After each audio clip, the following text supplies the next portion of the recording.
Hello everybody, my name is All Smiles and welcome back to Outcasted, your favorite rejects, loners, bozos, geeks, and dweebs, and the only podcast where being a loser is cool actually.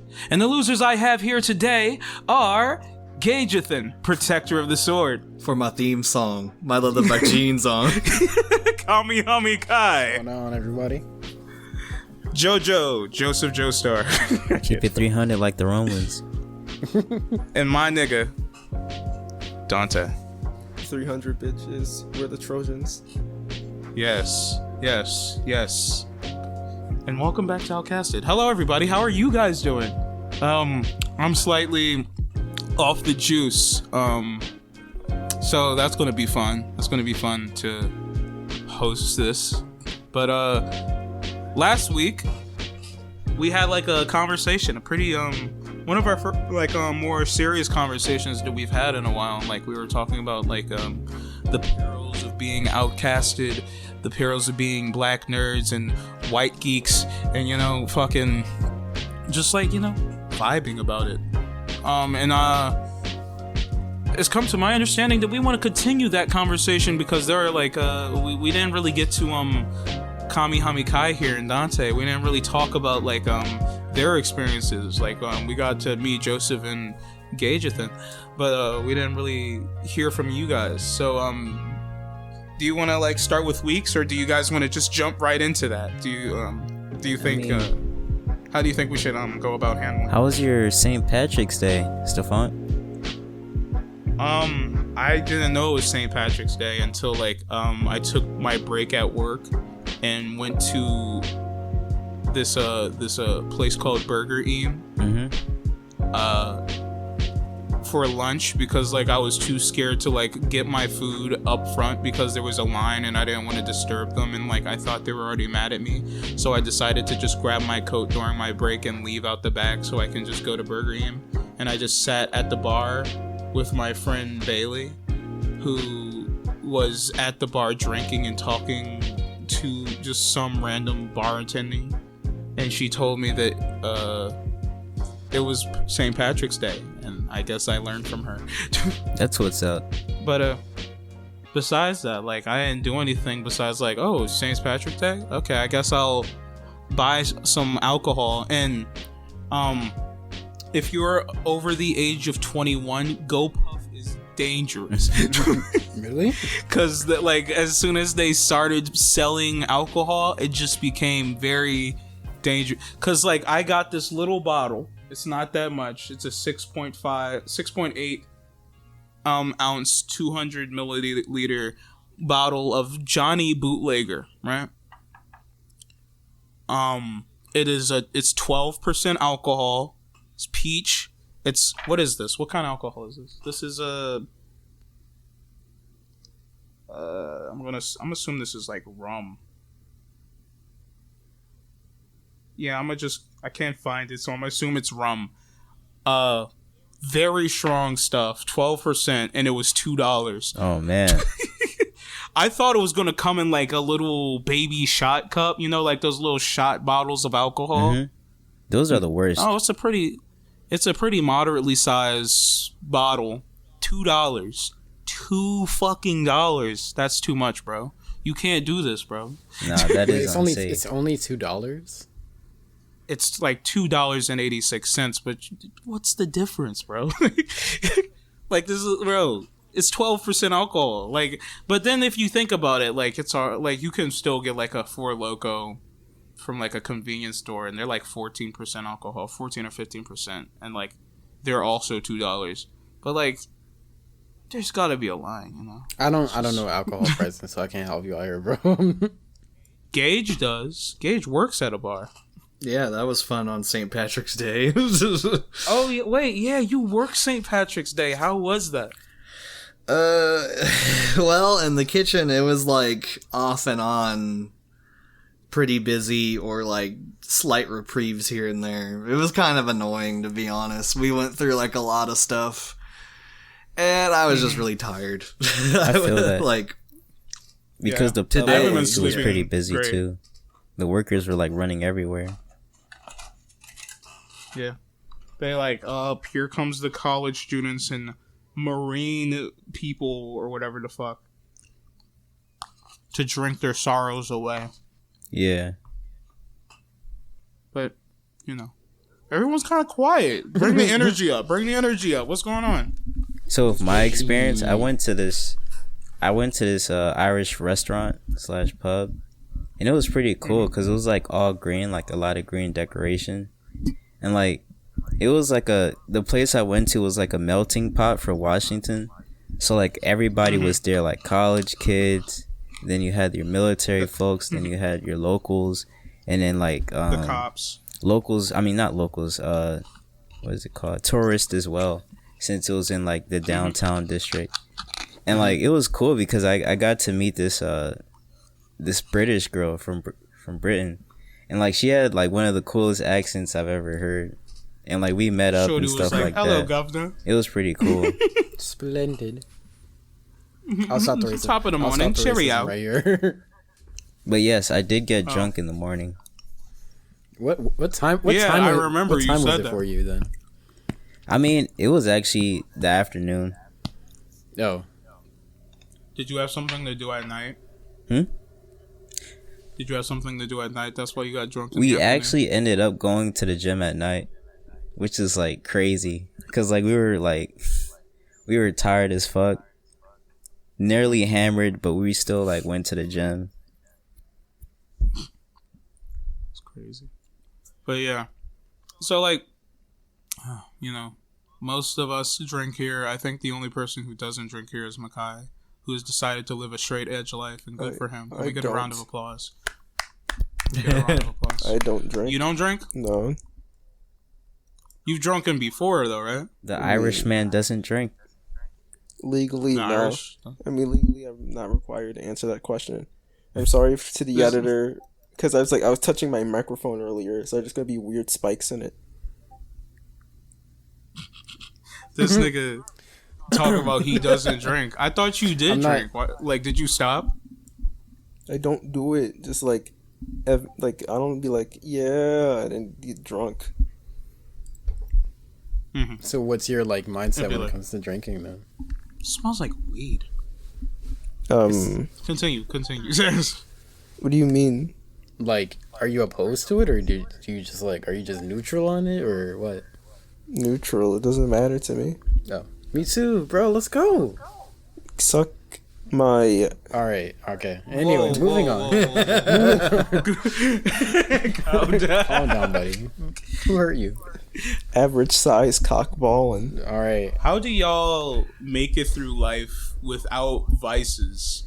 You just do. Yeah. Have you ever been raw dog in life? Like, That's a good question. how, like, I never tried any vices. Like, I've never smoked anything. I've never like drank anything besides like, I don't know. Gaming's a vice. When I was at your house, Stefan, that was like gaming is a vice. That was like the first time I drank alcohol. It was like the little. How much was that? It was like I don't know, like a fourth of a cup of wine or some shit like that. I don't know. I gave you a splash of wine, my Yeah, nigga. That wasn't Yeah. anything. Yeah. That's the first time. So that's like. You just like. You were just examining the flavor. That's what a wine tester would do. I was just like, You swirled the cup around. tastes sour. It tastes like a sour grape, you know. You need that. He's like, I really Everclear. taste the dirt of the Himalayas where these grapes originated. Wow, I can taste the farmer's nutsack on these grapes. I could tell that shit dragged. Nigga dragged his Yeah, nuts. nice You need to get wrinkles. Mikhail that moonshine. Put some hair on his chest. This man about to turn Bro, me into I like a need this banjo nigga- playing hillbilly. Makai gonna take like a little sip of moonshine, and then like he gonna black out, and then wake up, and he gonna be naked on top of like in the hood on top of like a fucking basketball ring. But hey, you're probably gonna have like a like, full hey, yo. beard, some dreadlocks. with his socks on and his boots on. That's the craziest thing to wake up. If you wake up naked, that's one thing. But if you wake up with your shoes and socks still Shoes and on, socks just still. With your organs missing. with nothing else. Did you imagine? Y'all ever play Bully? Yeah. Y'all know when Jimmy Hopkins like passes out, like in the nighttime, and he wakes up without his shoes. Honestly, I want to get drunk for like the experience, because like it seems so like interesting to live through. Just like at some point, like you start making like weird decisions because your brain isn't like, it's not like fully there, you know. It's not like oh, okay, I should definitely do this, or I should definitely not do that. But there's instead two it's just types like, of there's two types of drunks though. Like there's one drunk where you're like having fun, you're dancing around. Say you're at a club or something, you're probably like dancing around and shit, doing shit you normally wouldn't do, like overly confident and shit like that. And then there's the drunk where you're fucking like nauseous, you just threw up like 2 seconds ago, you're fucking miserable, you just want that shit to end, you're trying to sober up quick as fuck. There's a whole spectrum of drunkenness. Like at some point it's like a fine line, from like what I can tell, it's like a fine line between like oh, I'm more like outgoing right now, and then like the very next second it's just like, oh, I'm teleporting in like random places now. And there are like some people who are like giggly, there are some people who get mad, there are some people who just get really quiet. Like there's a whole spectrum of it. I will say that I've never gotten that far. I only have like 3 drinks at most, and the most I've ever felt is like a headache. No, that's like all I've gotten. That sounds I've scary, because like imagine bro. somebody was like drinking heavy and then like you're like, hey bro, how you feeling? And they just like dead quiet, bro. Dude, I went through the whole spectrum. Talk to me. I went through the whole That's spectrum. been okay. Hold on, wait. I got like an experience to talk about. Fucking the first time that I actually had a hangover, was with my friend that I was talking about earlier, that I like sat at the bar with. They were like over here, and like, you know, some days, like some nights, probably like every Saturday or Friday, like they will just like meet up, right? With like 8 cans of Four Loko. 8 more or less. Sometimes like they realize this is overdoing it and they get less. Sometimes they're like, that's pussy shit, and get more. Damn. But like, this is like the first time that I was like doing it, but they would meet up and they would just drink like for a majority of the night, get plastered, and then we would all waddle home or to our respective domiciles, right? And like we were in my apartment one night, like they were like it was like me, Rachel, some friends, and Bailey, and like we were all drinking in here, watching movies, and like Bailey was just drinking like crazy, because like she was kind of worried because she had to see her parents tomorrow, and she kind of hates her parents. You know. She's like not ready for it. And I was just like, she was like drinking a lot more than like usual, and like I don't know why I do this, but this is a thing that I do. Okay, like sometimes like I will, like if I like a person, or like I think a person's being cool, I how do you say, unconsciously mimic their behavior, right? So like if like I like a person's voice and everybody thinks their voice cool, sometimes like I would unwillingly start mimicking their voice, and I don't mean to, but like in a way that they wouldn't like immediately notice. So like when Bailey was drinking, I was just matching her can for can. Oh, damn. Like I drunk 1 can and I was like, all right, I'm good, because like usually I'm good after like a can of anything, Right? Because like everybody makes fun of people for being lightweights. I kind of like being a lightweight because you get to where you need to be much faster than like other people that need to like go like 8 cans in before they even feel anything, which is when you know you got a problem. I agree also with you. like I rather drink half a can than drink 3 cans to like just start feeling something. So like I'm 1 can in, I'm like, all right, I'm good. This is fun. I will wake up tomorrow feeling all right. And or less maybe a money little down bit groggy, too. but I'll feel all right. Yeah. But like I saw that they were still going, and like, you know, I didn't want the night to end. Party. So I took another can, and like, all right, this time I'm just going like, okay, I'm feeling it just a little bit more than I felt it before in the past. Right. And like there's like this fucking Jimmy Fallon interview with Simon Pegg, you know, the guy who made the Shaun of the Dead movies. He was being interviewed by for like his movie The World's End Pub, and he was talking about like the different stages of drunkenness. Mm-hmm. And like I was feeling like exactly the facial expression, cuz like there's like one stage where like you're just like blinking and you're slowly blinking like one eyelid, then the other one, like manually blinking because you know you have to. Yeah, I've been there before. Like, bro, and then like that's the stage when you're just lying to yourself. You're like, I'm still sober. Right. I'm still so like I'm like, even though you are completely not. And then like I went a third cannon, and I was dead. Yeah. Bro, like I was like, cause like it did like my brain was thinking like I felt this before, and then like I'm realizing I can barely move normally. I have not felt this shit before. I'm stumbling, fumbling. Yeah, you know you're drunk as like, fuck when you like stand up after like drinking, and then you just like fucking like you just fall down, like you just lose all control. Yeah.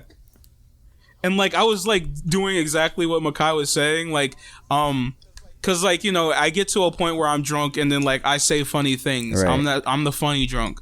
But like that night I got to the point where like I was stare drunk. Where you just staring at niggas. Oh my god.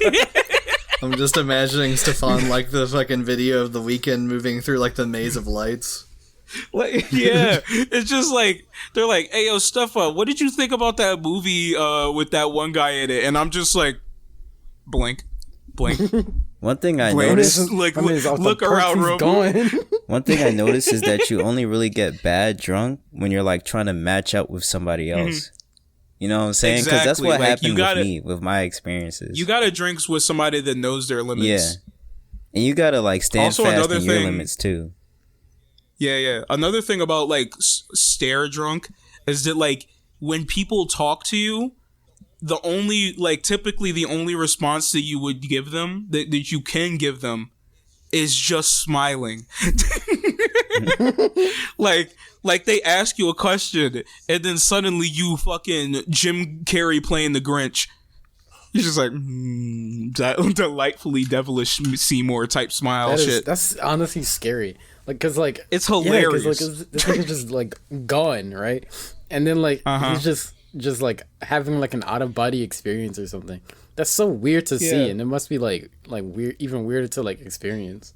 Yeah. The worst part is that like the next day I woke up like with like my first hangover. So like I'm in bed, Those are like always I'm just the like, worst.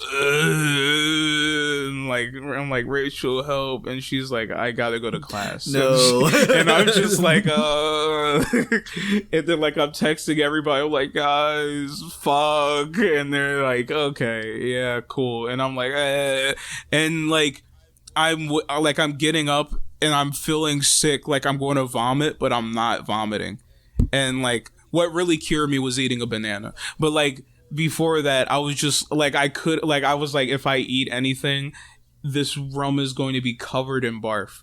Yeah, that's how And, it like, gets you. Nausea, like it makes you, it tricks you. Bailey was fine. She got up the next morning and had like lunch with her parents.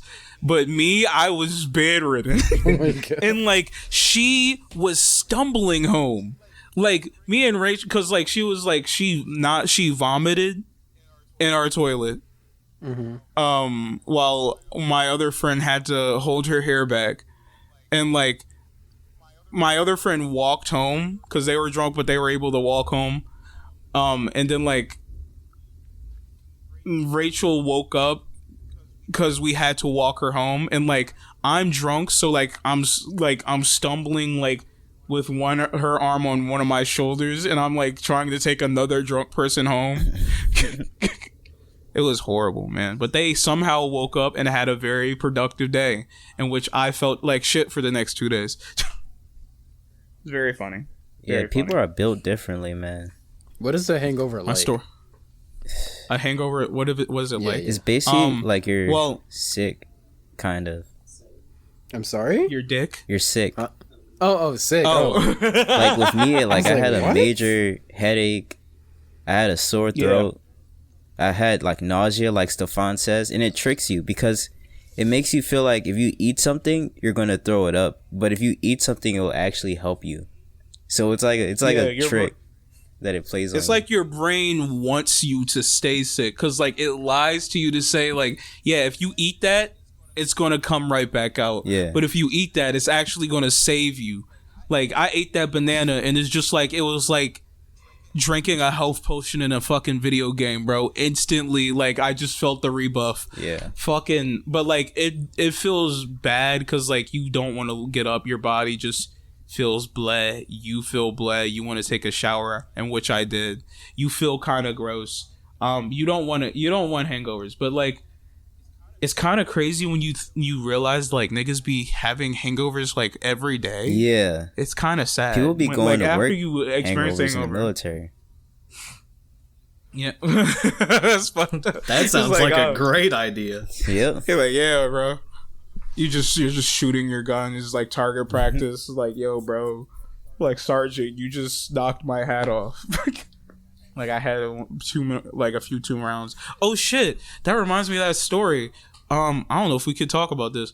We can talk about this for long, but I remember like there was like a story about like they used to drink in like the army. Mm-hmm. No, it was about eggnog. Like they used to drink eggnog because you know eggnog, like it's a drink that you just drink in the holidays. Everybody drinks it, but it used to be like purely just alcoholic, Yeah. right? And like they used to drink it a lot in the army. But like people were like a lot of the army men were like fucking having too many hangovers and like they were like pulling pranks and like fucking a lot of shit up while they were drunk, right? Yeah. So they banned it. They banned like drinking eggnog. You know, that isn't And, even something new. Like Yeah. alcoholism in military has been like Of course, a thing of course. that's been tied like It's since hand in hand. Yeah, hand in hand, especially when it comes to the Navy. Because like way back then, we actually used to be able to drink on ships and stuff like that. Yeah. Mhm. That's not even the funny part. The funny part is like after they banned it, like they basically were making fucking speakeasy. Yeah, I was gonna say an speakeasies. eggnog speakeasy. Yeah, like an eggnog speakeasy in like one room, like one person will like fucking keep watch while everybody else is drinking. Like they will have like signs to like when one of the superiors is coming around, everybody just like bottles it and hides the eggnog, and then like they eventually did get caught and it caused a riot. Damn. Like all these army men are just like taking their superiors and like tying them up and like they're just like, we want eggnog type shit. It's just like fucking eggnog riots and shit. It's like, god damn, bro. Niggas really do like alcohol. That's hilarious. Alcohol is really is like fun. a staple in like humankind, bro. It's so wild to me. Bro, it's like so I talked about smoking last time. I didn't go like too in depth because like I didn't want to take up too much time. But like I've been kind of struggling this week even harder. I'm thinking like, yeah, I'm probably gonna go back to smoking at some point, but I'm just like trying not to. I'm just trying to stay strong and shit. But like it's very hard. But like fucking it's like crazy to think like because I would like at some point I was starting to think like, man, I wish cigarettes didn't give you cancer because them shits are awesome. Like I'm like, man, I love them little funny smoky sticks, you know, like it fucking sucks, but I'm just thinking about like in the grand scheme of humanity, like how we like came to like find these vices, like because like niggas just found the funny dizzy juice and like started drinking that shit, and then they found the yummy nummy fucking smoke that goes into your lungs, and they just like were puffing on that shit. Native Americans just going crazy, like puffing on like smoke. And were they getting cancer? Probably. I don't fucking know. Honestly, I feel like probably, humans most just likely. like finding things that bring them to another state of mind. You know, that's why we got all these religions, right? Just saying. Mm-hmm. Yeah. fucking. But like, that's Damn, I was about to go even deeper, but like I'm hogging. But yeah, I understand. I that's me. You know, that was my week. St. Patty's, cool. Besides that, I've been editing and we've been recording more stuff, but we'll talk about that like later on in the cast. Anybody else? Anybody else got anything interesting to say before we head into our main topic for today? I'm just gonna say that we are now on Spotify, so if you want to check us out, our name is going to be Outcasted. There will be a link in the description to our Spotify. Please help us out there as well. Yeah, and we will be making a Patreon soon. Just kidding, unless, but yeah, like just kidding. Unless, but like yeah, that's it. But yeah, we have a Spotify. We would love if you guys. So if like you guys wanted to like listen to us on the go, that's one place to do it. We're planning on getting ourselves like on more podcast lovely networks. Probably what is it? iTunes, yeah, Apple iTunes, Music, Google, podcast, yeah, Google Play. Yeah. Well, we're working on it. It's in the works, just like a bunch of other series that we will be talking about later.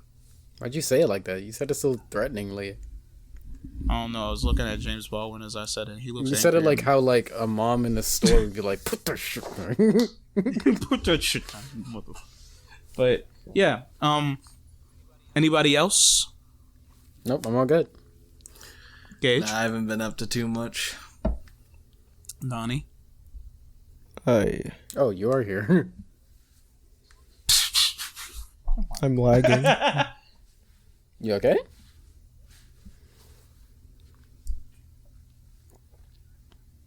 God damn, all this going to have to be cut out.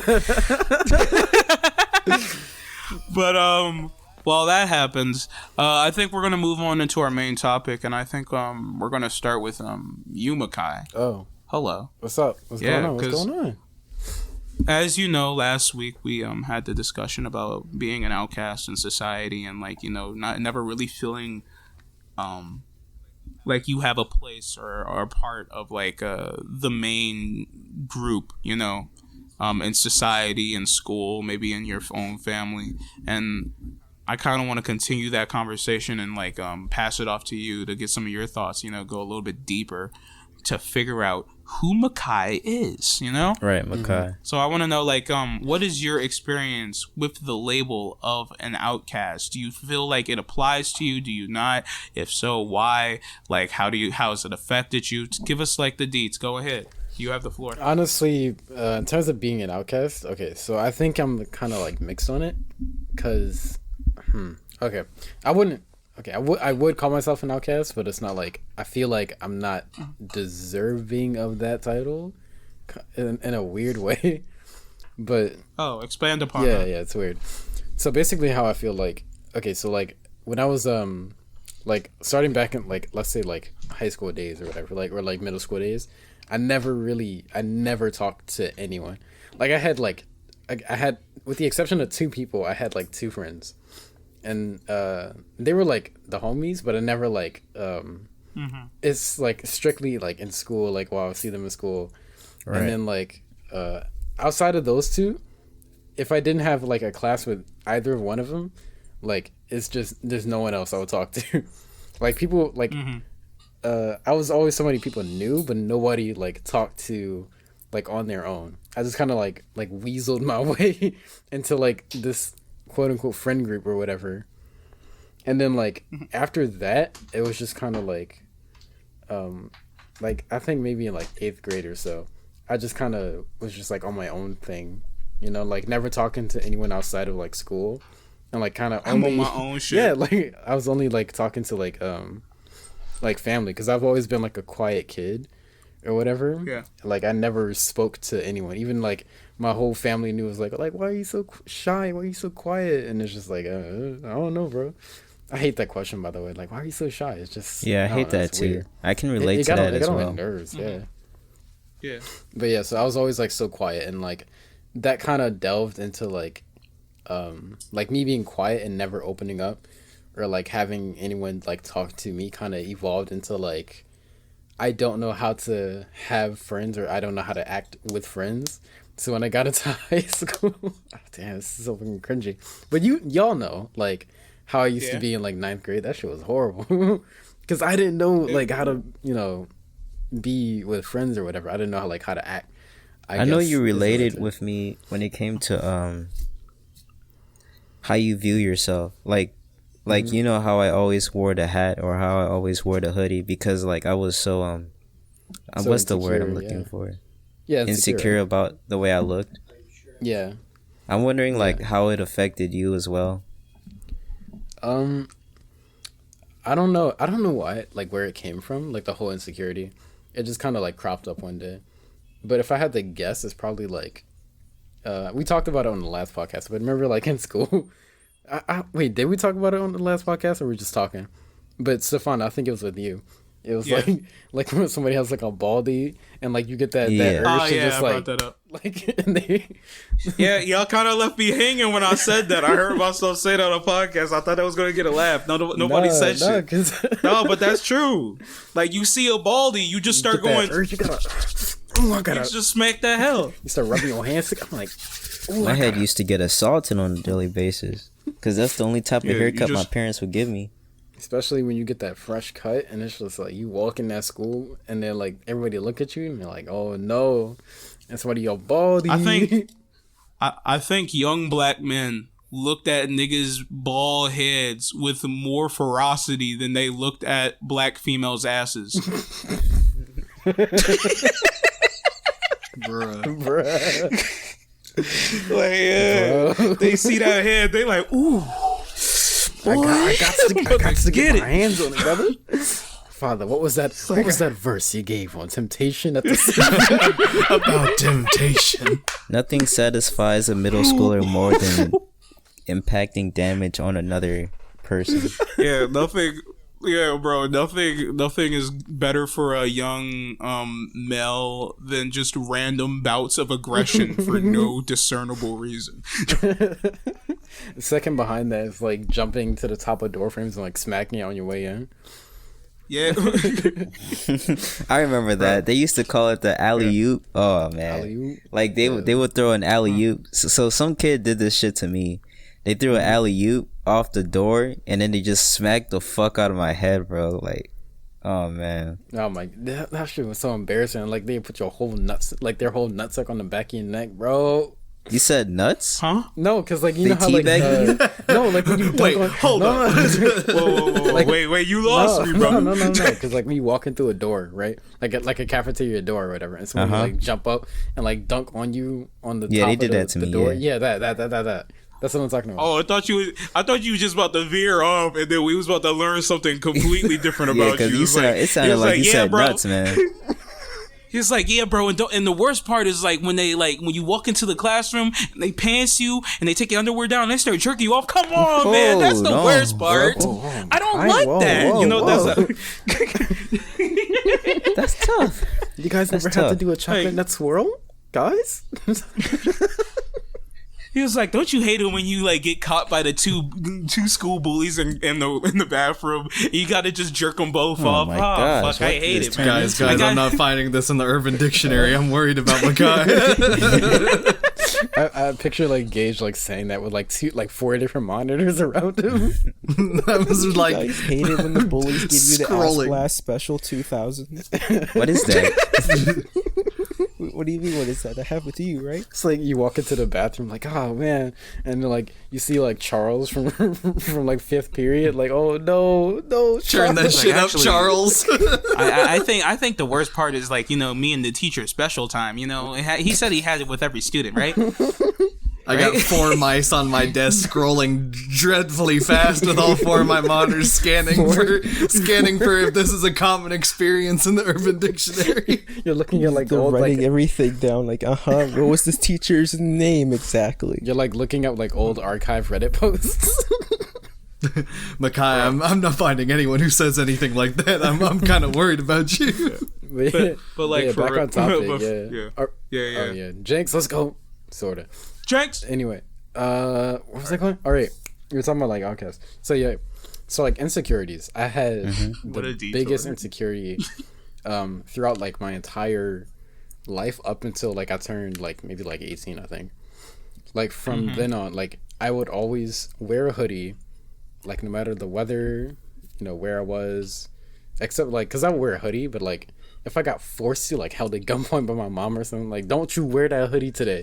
Like we going out somewhere like good, like like they will force me to like take the hoodie off.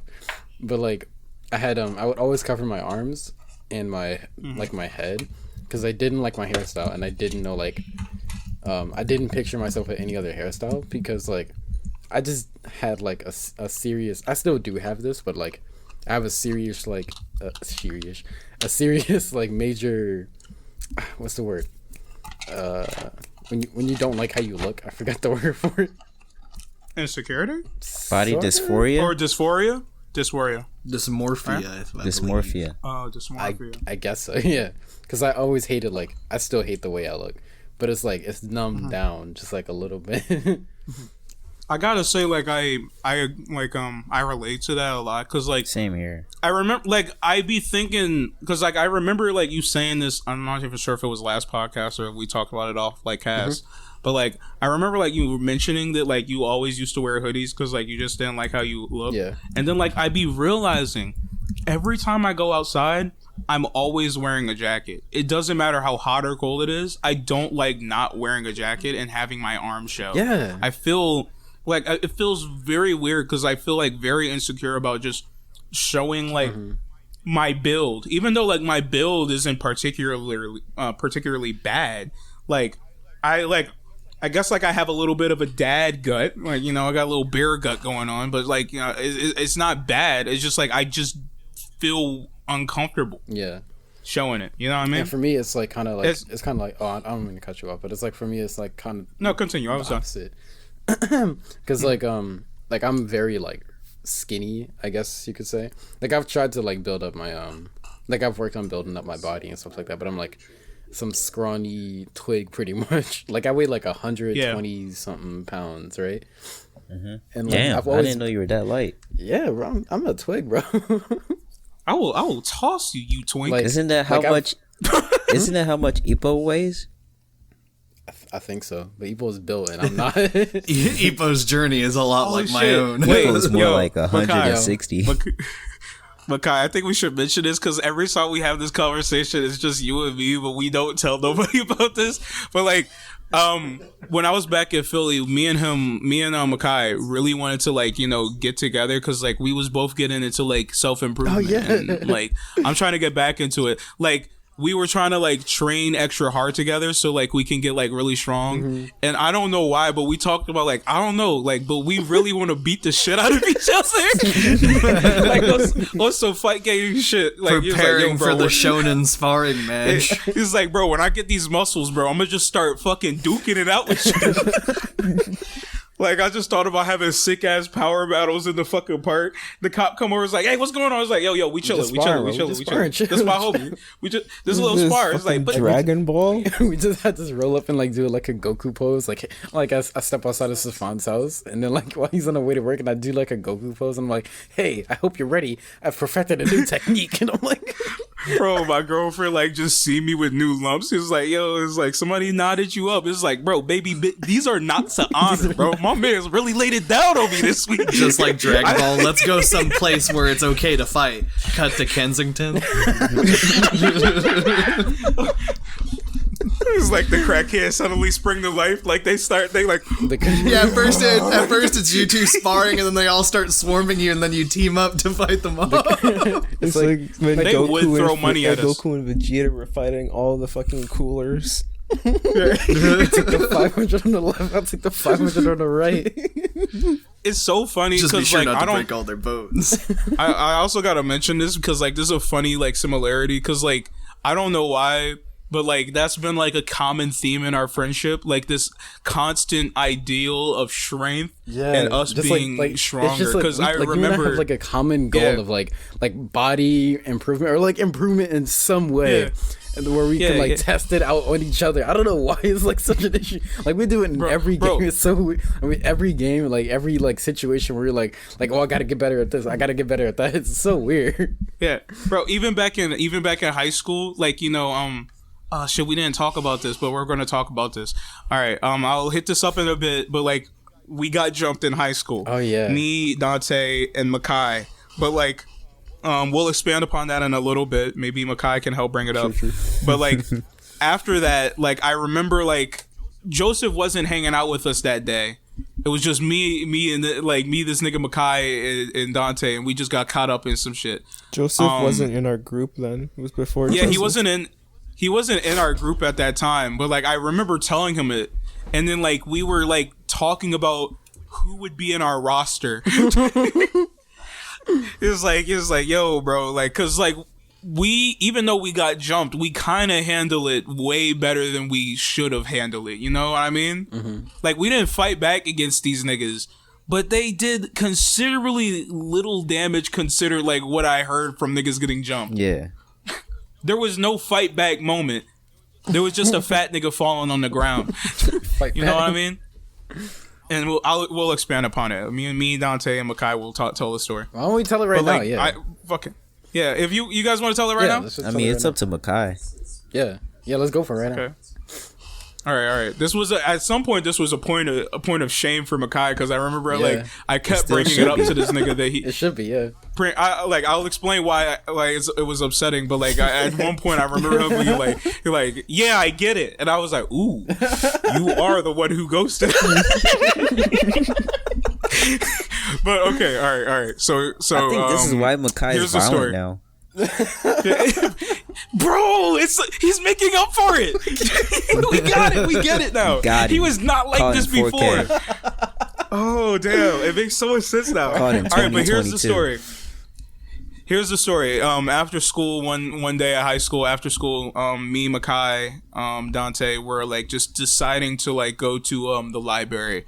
Or like downtown to like, down 40th Street where we always used to go after school because we like sitting next to the library, drinking peach cider and feeling like the shit. Those were the times. That was our thing. We enjoyed that. That was us. But we were just walking down this path this one time, and I can distinctly remember our conversation because like we were just like talking about like, I think we were talking about like Dragon Ball or some shit, and then we like it was joking at first. I think it was for me. I was like, oh, because like there was like a group of kids, right? A group of like 3-ish black niggas, and like 2 girls, right? And they were sitting at the bus stop. They were standing there. Mm-hmm. And like I jokingly said like, oh shit, there's a group of black niggas, because like we were weird, and it was like act natural. And then like I was jokingly having like a fake conversation like boo, boo, boo, boo, boo, boo, boo. And then like for some reason that made them Z target onto us. I mean, I would kind of Z target if you like actually literally just like we're trying to act normal and you went boo, boo, boo, boo, boo, boo, boo, boo. But like, okay, all right. So like for some reason they paid attention to us, and we understand for reasons I will get into why they targeted us. But like, we walked past them. We were like acting natural, but fake natural because we were joking, like as if like they were actually going to pay attention to us. And then, oh shit, they're actually paying attention to us. And we're walking, and then like I realized they're following us. And then like we're just like, this is weird. Nothing beats that like, feeling than knowing that you're being followed in the hood. Yeah, that's like the worst feeling. It's very it's like a gut feeling. Yeah, I get it. I've all the time, and so like times. Bro, for the most part I'm wrong, but like I always get it. I think it's just fighter, like it's like a survival instinct in me from living in the hood. But like we knew that they were following us because like they were at the bus stop. Why are they following us? And then like Dante decides to like address them because like he turns around and he's like, what's up, niggas? Like I don't remember what you said, but you said listen, niggas. That's what you said. Damn, bro.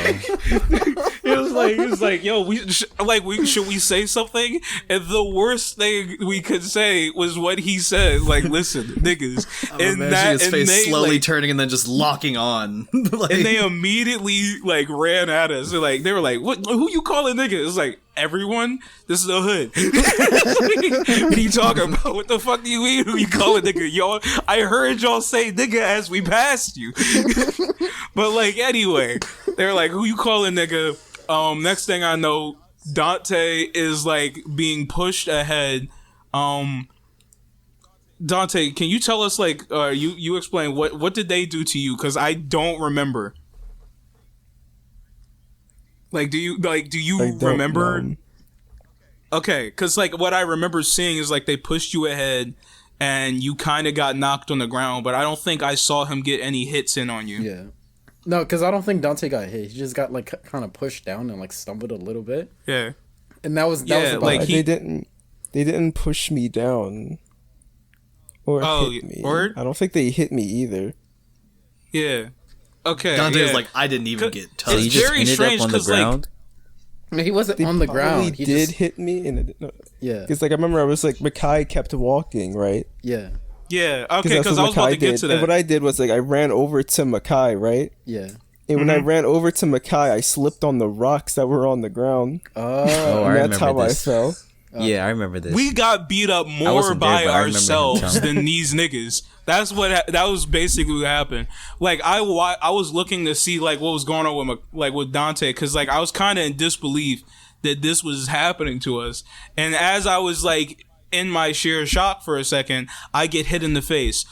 Bam, right side, hit in the face. But like instead of like feeling that, I kind of just got angry Adrenaline. and just. Because I got hit by a fat nigga. You absorbed And, like, the energy. What I did next was like he like shuffled to the like left side of me, in which I then thusly pushed him onto the ground. And then like I kept focusing on Dante. I did not Roly-poly. even try to. Thusly, like I thusly pushed him lately to the ground. And then like I'm thinking like, where is Michai in all of this? And then like I look from like the fat nigga to like Dante on the ground, and then like I just see like the silhouette of Michai like with the hoodie up, head Listening down, to music, hands in pockets, chilling. just hustling forward like he didn't know us. He's like Assassin's Creed blending in. This nigga did not know us, bro. This was like I almost didn't recognize him from how much this nigga was minding his own The business. last thing Stefan sees Slowly before, making his way to before the more L. violence ensues is just Michai fading away in a crowd, like looking back at him. Michai over here thinking I'm about what pretty food he's sure- gonna make when he get home.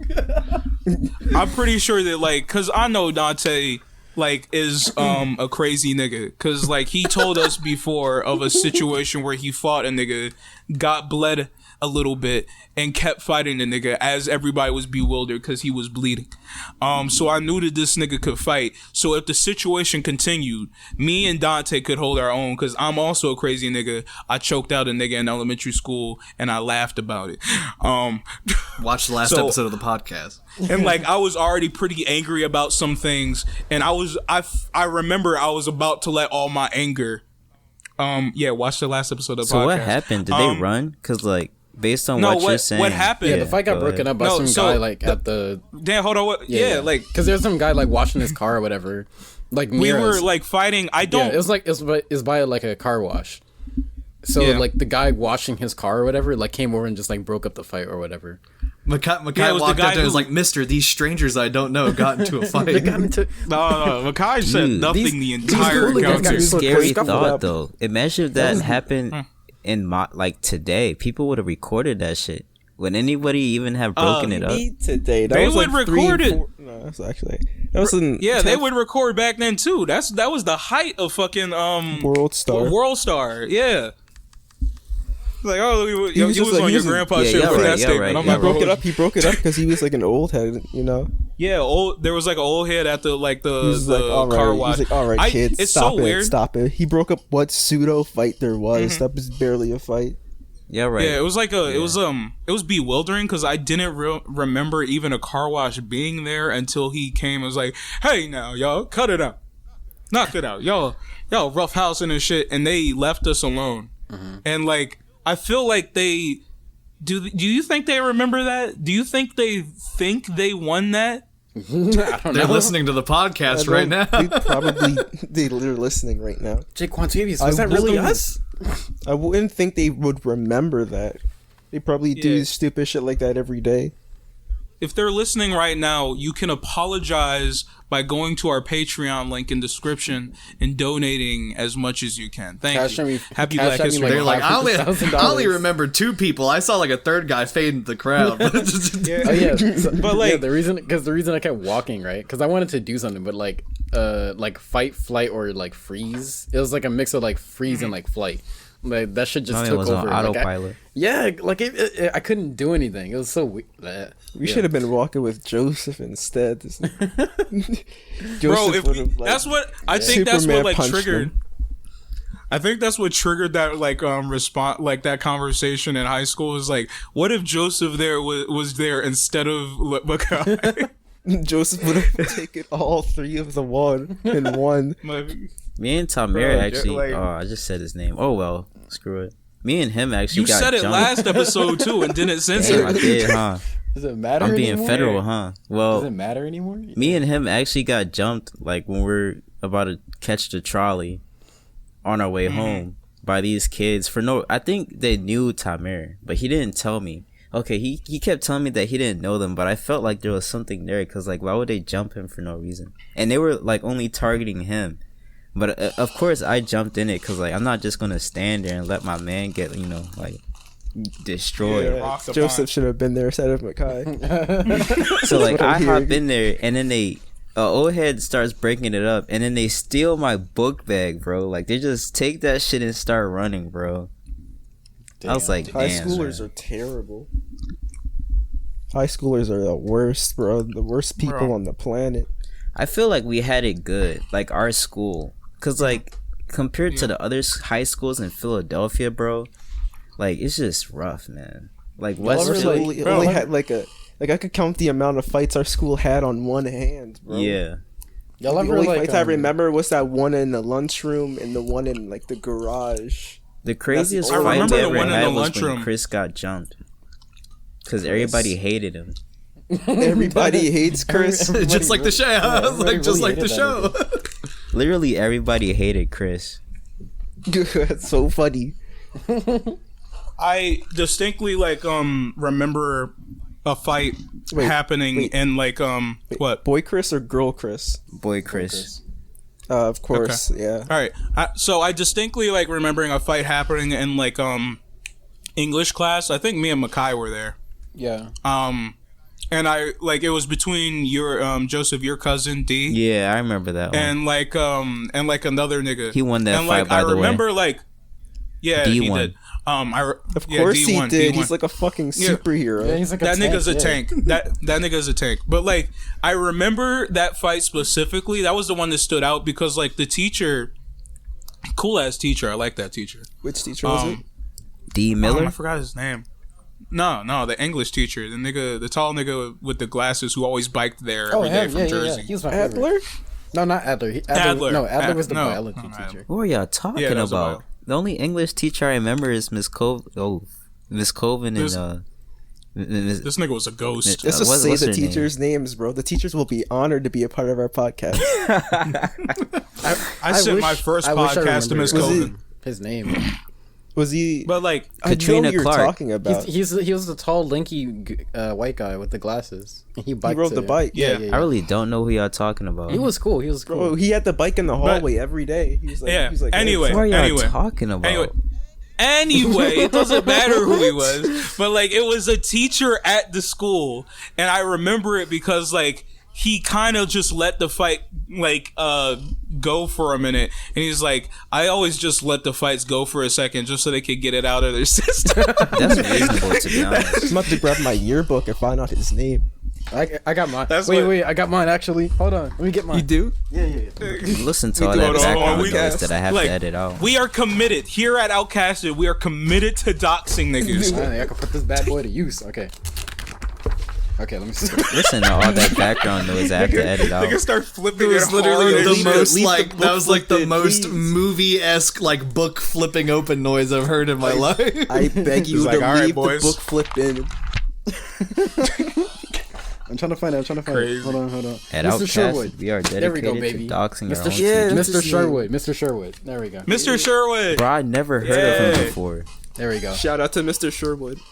You were just not paying attention during the last couple of I years. never don't had know. him as an English teacher. I only had Miss Clark and Miss Coven.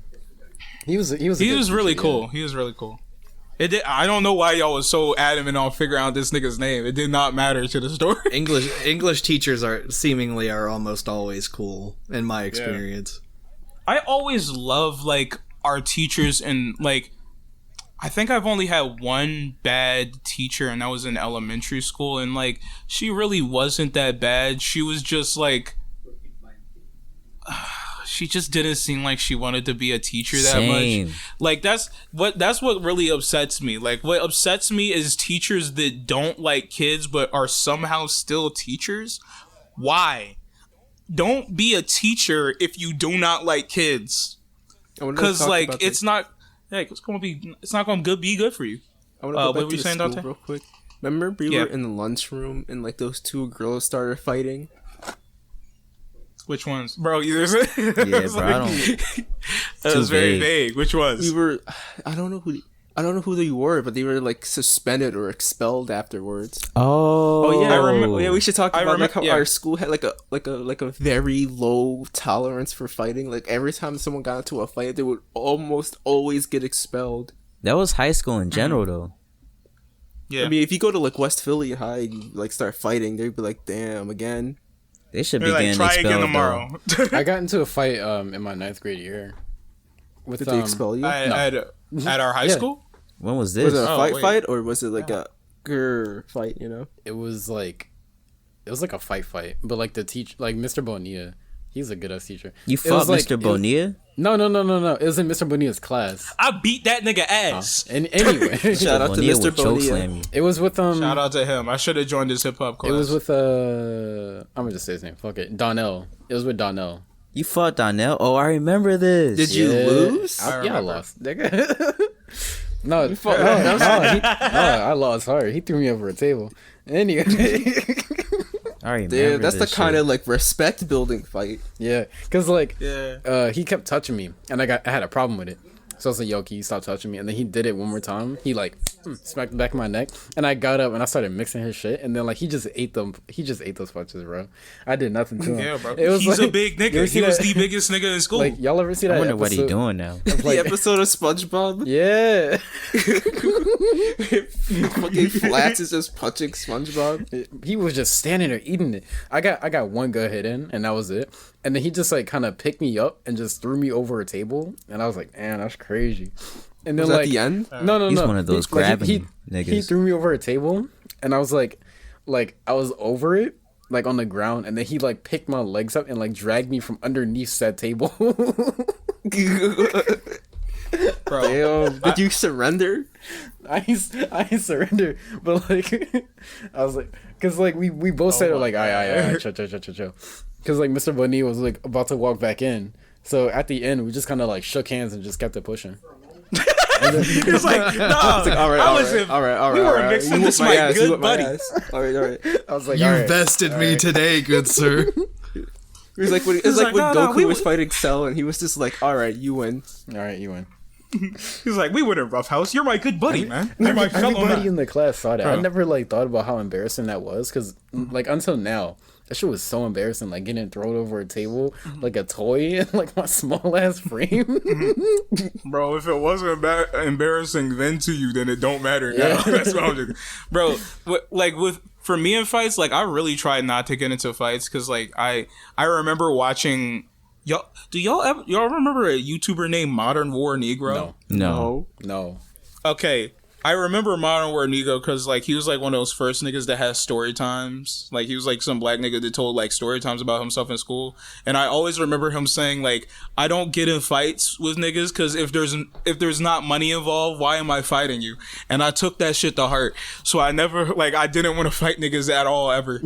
So like I remember like anytime somebody did want to fight me, I would turn it into my chance to try my best stand-up comedy routine.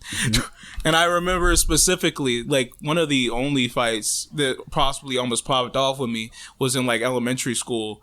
Like, there was, like, this nigga, I don't know why, but he got mad at me. I have no idea. It doesn't matter because, you know, fights don't matter.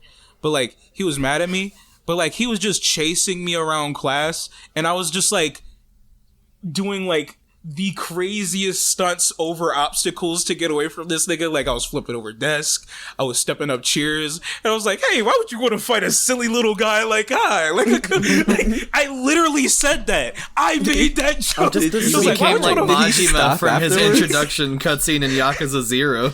Bro, I was like, yeah, exactly. It's like, here's your coat, sir. It's like, why would you want to fight a funny little guy like me, man? It's like, what? Hey, come on, man. Why can't we talk this out? Martin Luther King, you know? And I'm flipping over desk and shit. You're fucking mocking him. You're quipping to him.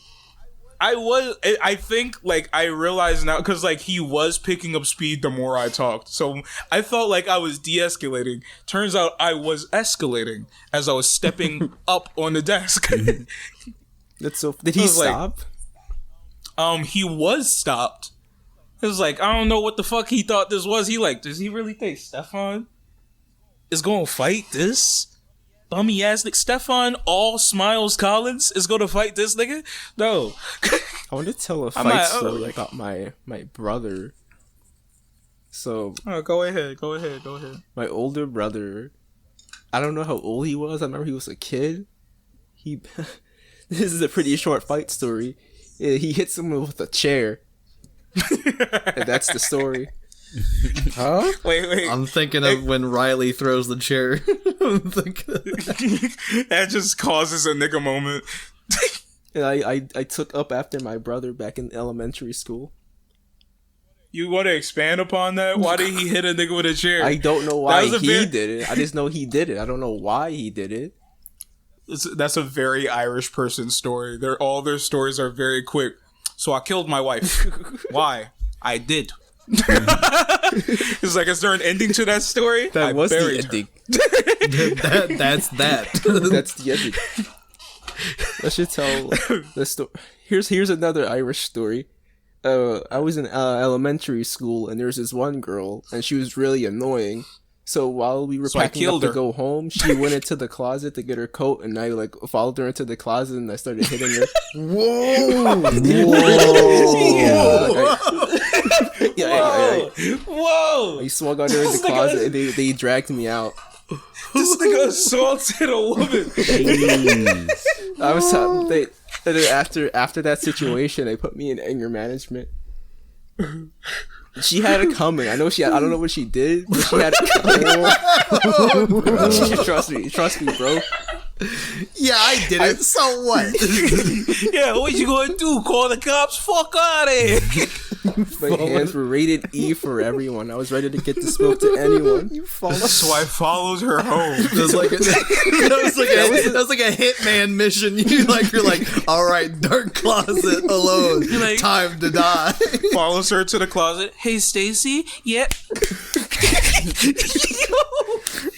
Calm down, bro. That whole year was a really messy year for me. Because I was like when I was like, all right, enough is enough, and I started fighting people. I'm no longer arguing with niggas. I'm just so hitting you. My man turned into I Owen Hart. remember that's the school that your brother goes to, Michai. Oh, wearing? Oh yeah. Bro, hold on, wait. Okay, so this reminds me of something that I was going to say last week, but I wanted to like give people the floor to talk. But like, this is why like it's different in black schools to bully niggas, cause like niggas grow up in a culture where fighting is usually the answer. Yeah. So if somebody tries to bully you, eventually that nigga that's been okay with it is going to have a year where they're like, fuck it. Beat down time and start fucking niggas up. He's like, was pretty this much nigga got true. assassination missions. Like, Nah, alright, cause check man, this Dante bitch off really the pulled list. an Omni-Man on some poor girl in the closet. What do you mean, poor girl? She was fucking around with me, so I had to show. I was discriminating everyone who was fucking with me. I started fighting them. Dante, you gotta give like some context as what she was doing, because right now you're leaving it as I beat a woman in the closet.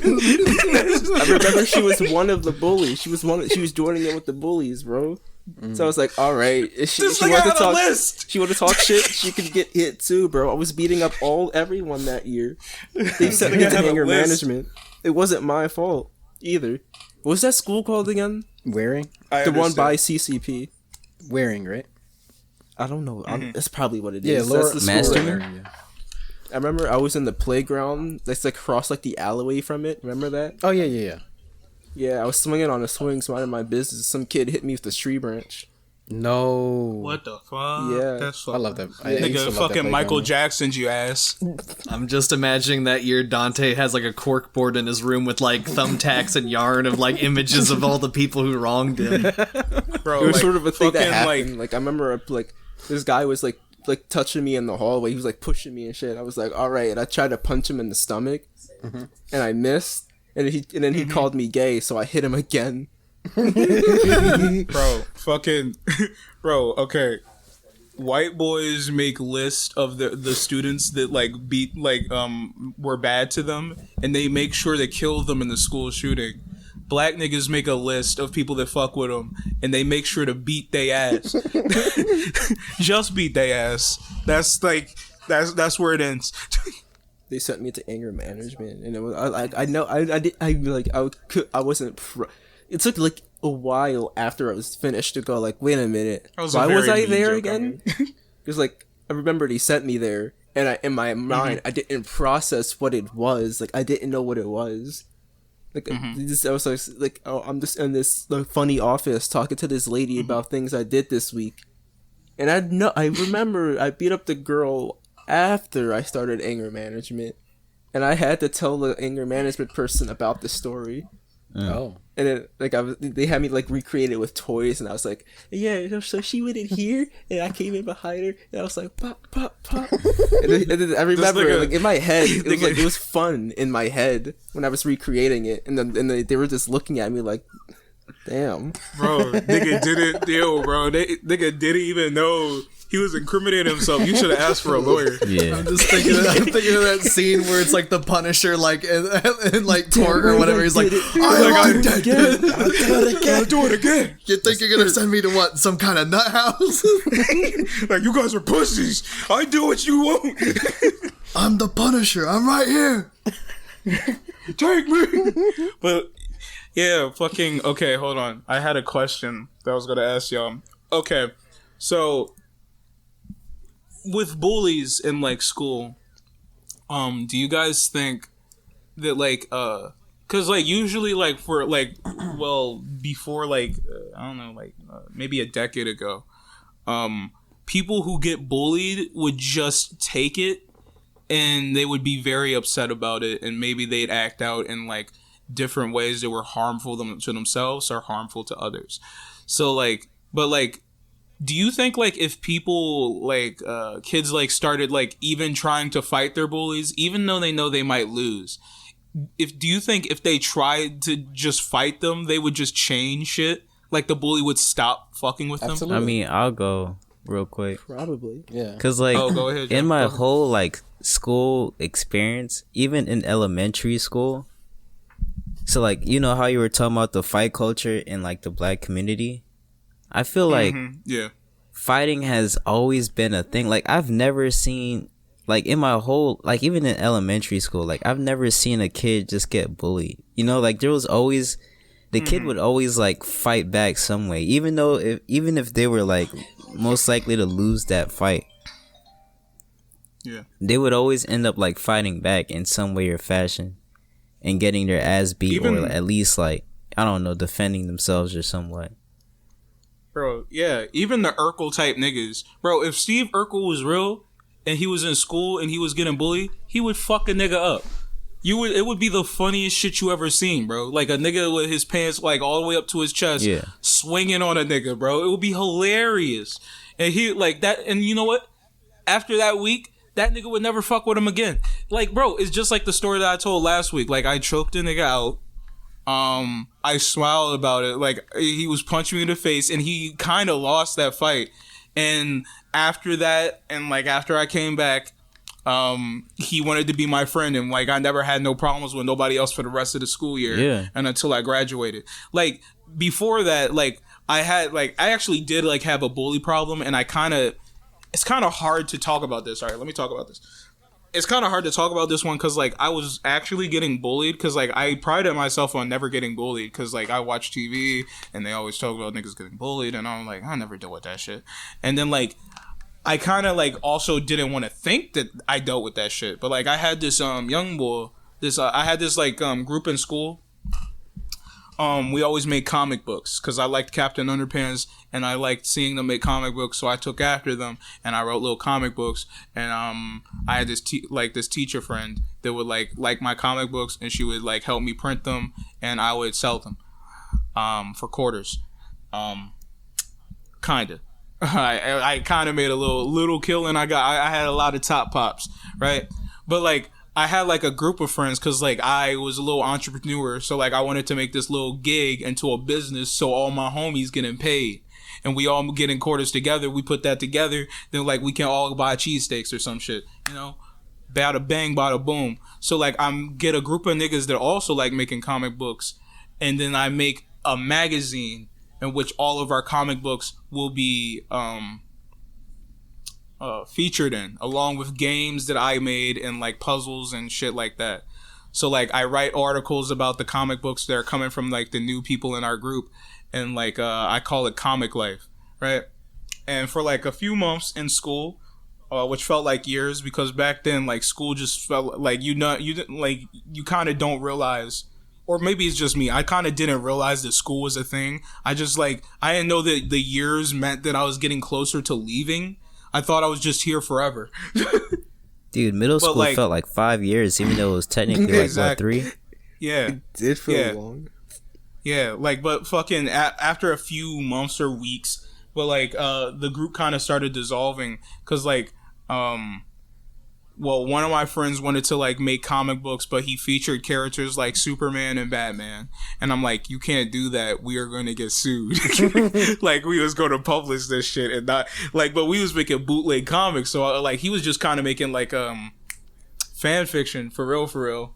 So I should have just let him do that, but like I was thinking farther ahead. I was thinking about myself being on Oprah as the youngest millionaire ever. Yeah, like niggas gonna be talking about Comic Life for a gill. But like that was happening. People were taking my ideas and like kind of making it better. I was like, this is just my idea, you just changed some shit up. It's like, yeah, but it's your idea, but it's better, right? But like there was this one nigga, I forgot his fucking name. Let's give him a nickname. D. I'm gonna call him Daquil. I don't fucking know. It sounds close to his name. Daquil, right? He was in this group. He was making comics with me. He was like one of the main niggas. We chilling. Alright. But fucking, I don't know what happened. Suddenly, he said, I don't like comics no more.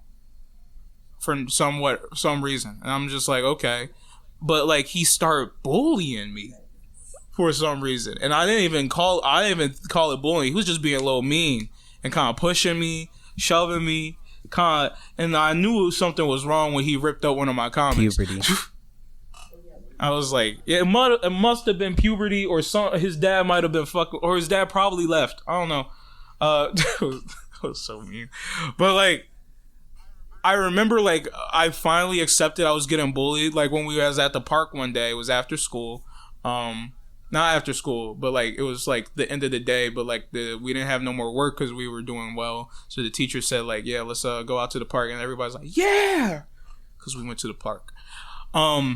So there's like this slide, like you just like is just like really tall, and like you slide down. You know, he's standing at the top, and like he kind of smacking my head as I'm sliding down, and just like bullying me. And then like I get angry, right? So I'm running up the slide because this is my first time trying to attack a person. And then like he kicks me and I slide down the slide. Like I just like I'm on like I land on my back hard on this metal ass slide, like boom, and then like slide down, and I'm crying. And I'm like, why are niggas like this? Why do niggas, bro? Why do niggas? Cause I'm just sad, man. Like, why are my homies bullying me and shit? Man was listening to And 21 then, like, Savage. Definitely, bro. Cause like I remember like it fucked me up. Cause like I think this was a little bit after me choking out that nigga, right? Cause like that's why I ran up to like approach him. Cause like I already knew I already knew I had superpowers. Cause like that nigga punched me, and while I was choking him, and it gave me more energy. So I was gonna just finish it off. You know what I mean? Right.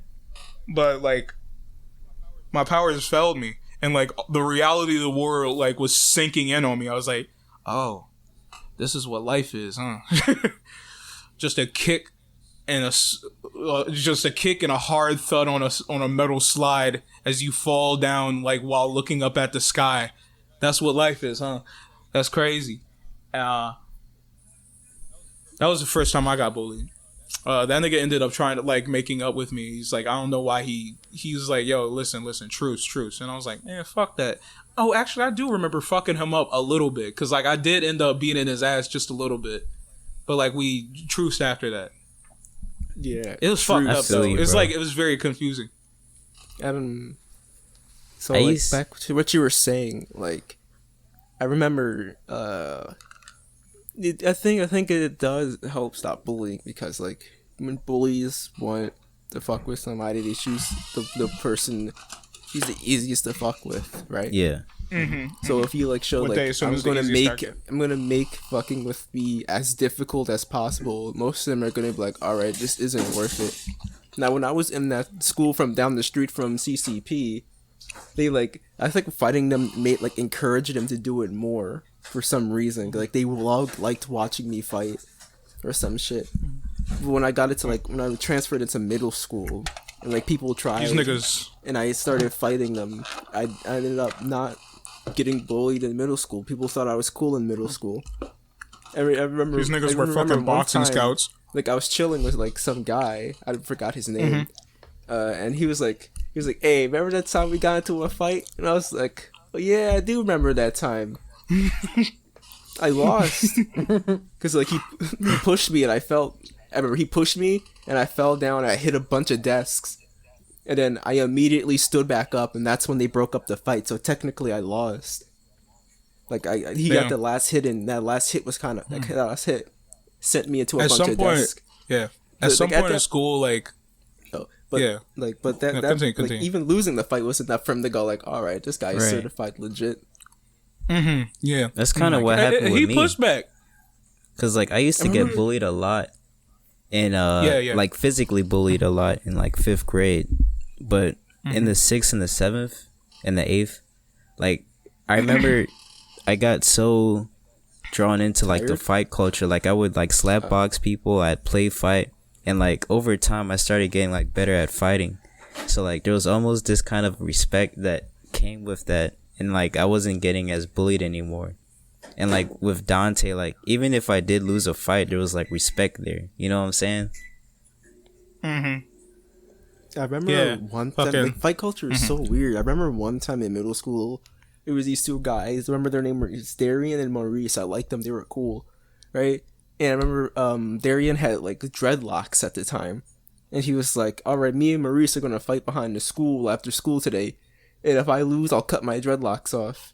And then I came to school the next day and he didn't have dreads anymore. He had like a shaved head. And I was like, damn, my nigga lost, bro. Yeah. Fucking, you know what's crazy? Okay, now that we're talking about fight culture, specifically about like growing up, but like I remember like this was a few months ago, I think, like it was almost a year ago. I was like just done hanging out with some friends, and like I was on the subway. I was like, I was waiting for the train. I was waiting for like the train to go home. And there was this nigga. Bro, the train stations in Philly and New York are very weird, man. Fucking, just like, there's this just nigga walking around, and he's like angry as shit, right? Because he yelling. And like, because this nigga want to fight so bad. He was like, yo, who want to fight? Who trying to mix, nigga? Like, huh? He just walked around. What? He's like, who trying to mix? Come at me, nigga. What you say?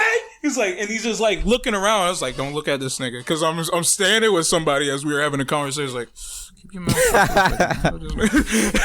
You gotta, if you're with somebody, like, you gotta get them to like, all right, we don't having a conversation right now, bro. We gotta look at the floor, shit. We gotta look at our phones. Bro, he was legitimately. It felt like the energy was. A moment he was of silence for the legitimately fallen. about to mix. The next person that looked in his direction, whoever looked in his direction was going to swing on. So everybody was quickly just looking away. Hold on, their eyes just darted into a different corner of the room as soon as their eyes come into contact. He was probably behind on rant. He probably lost his kid. Yeah, he's an NBA YoungBoy fan. Like, honestly. Yeah, bro. He was probably listening to. He was like, he probably high in student debt. Can't Did you ever pay see it that off. one picture? It's like from a subreddit. I forgot what subreddit it was. It was from a rapper's subreddit. He was like, does anyone else just go out at night and just fight people? It was Playboy Cardi. It was Playboy Cardi. Yeah, he was like, I just got so bored. Like, I just started going out outside at night and just like randomly fighting people. And it's been so much more exciting because like I see posts on like Facebook explaining like how this guy's gonna kill me when he gets a chance. I'm so excited. Bro, I was about to mention it, but like I don't know why. But as we're talking about this, like I never liked fighting. I kind of still don't. And like I remember like specifically all my homies liked watching fight videos and I never liked it. Because like fight videos seemed like I was like, it's so violent and I don't like it. Specifically the videos that these niggas be watching. They was watching some heinous shit. Like there was like this video that really made me upset. Like there was like this it was a World Star video, of course. You know, World Star ruins the black community. But that's a topic for another day. It like showcases all the negative things. Yeah. Topic for another day. Topic for another day. That is a good But like topic. fucking so like it was like these black girls, like a group of black girls, and they was angry, right? And like they was angry at a girl in this house, right? But she wasn't at the door. Her mama was, right? Her mom was at the door. I'm getting black with it. Her mom was at the door, right? And she's like, leave my daughter alone, get away from my house, or I'm calling the police, right? And these little ignorant ass motherfuckers say, I don't give a fuck about you. You's a dumb bitch. You's a dumb hoe. At the mom. Like, they got no respect for their elders. Yeah. And so they ran in there and they start, like, beating the mom up and then beating the girl up. Dude, I've like, always hated that shit. Bruh. It's like, bro, I don't respect nobody that don't, like, respect, like, their elders. Remember that, like, you know, like, trend that happened where, like, people would, like, I think it was called the knockout game, and people would, like, knock out, like, random adults, like, elders and stuff like that. I still remember the video on, like, shit was fucking terrible. on the news of, like, the nigga, like, there was just an old nigga sitting there, and, like, as the door opened, they, like, hit this nigga in the head as hard as possible, then run off the, like, bro, fuck you. Just giving, like, You know what I mean? racist people But- ammunition. Exactly. But like what I was trying to get to was like fucking like I never liked fucking fight videos or like fighting because of that. But as we're talking about this, I'm realizing there's a little part of me inside that want to fight niggas. I do like fighting. You know? I feel like everybody is it does internally. To some Internally, degree. I never wanted to. There's like an urge in me to Even like if you just like say you beat don't a want to nigga fight, ass. it's like I feel like we all want to survive. You know, like if somebody was trying to take your life right now, you would have an urge to like fight them. You know what I'm saying? Yeah, but like that doesn't mean I want to. I mean- it's not like Do you that's not watch something fight? I would I go mean, out peep to this, do and peep this enjoy. though. You like anime, no, right? You like fighting scenes, right? Like Look, they make you hype, right? Look, I thought about my thing and I actually rethink. I do want to fight, but in a controlled environment. Yeah, that's what I mean. Like I That's feel what like I mean. everybody deep down want to fight. That's He's why we like, had like actually, I would like Coliseums. to That's why we reiterate. have boxing. That's why we have the UFC. Because like we want to live through these fighters' experiences. You know what I'm saying? Boxing Yeah. seems That's so why I like fucking- fun. Oh my god. What's fun? Wait, say that again? Boxing seems so fun. Then That's start what I was about to boxing. say, bro. Yeah. Watching Ippo has ignited new life into me. I do not want to be a boxer, bro. That's just great. Remember Rob? Rob was a boxer. Same. I don't Yeah. want that brain damage. Like I Remember- like remember- I like the techniques of like how they fight and stuff, but I'm not rocking with that brain damage. Like I get slumped in one fight and I can't say R's for the rest of my life. No, thank you. Yeah. No, thank you. The work is the Nigga, work. And the, That's what I and the like work. about Whoa, fighting. I wacky. like the techniques, the nuance to it, the intelligence that goes into it. Like looking for an opening, finding the correct angle, being accurate with it. Right. Yeah, like fucking, I don't know. It's like a If chess, I could like go like to a gym chessboard. and like just like kind of lightly spar with the homies as we're like in between working out, Yeah. that'd be pretty. That's what I want. Lightly. That's why I like, hey yo, I don't know why I want to fight this nigga Michai. You can This just nigga get like Michai boxing opened gloves. up the idea you know? of us fighting, and I I'm gotta, like, yeah, I gotta redeem bro. myself. I gotta show that I'm more than just like a vanishing meme. Makai gonna walk away. It's like, it's like, hey, Mikai's just like, yo, bro, remember all those midget jokes? Dang. Like, get them gloves on. Hey bro, Get them gloves on. hey bro, remember when I said I get it? He's like, Mikai getting in that ring, be like, I'm about to take advantage. About to take advantage. Nigga, what the fuck is you talking about? Stephon is like, all right. Look how he has asthma. I just have to wear him down. For real. Like, all right, just two taps in the chest, type shit. Nigga, not gonna be able to breathe. Knockout game.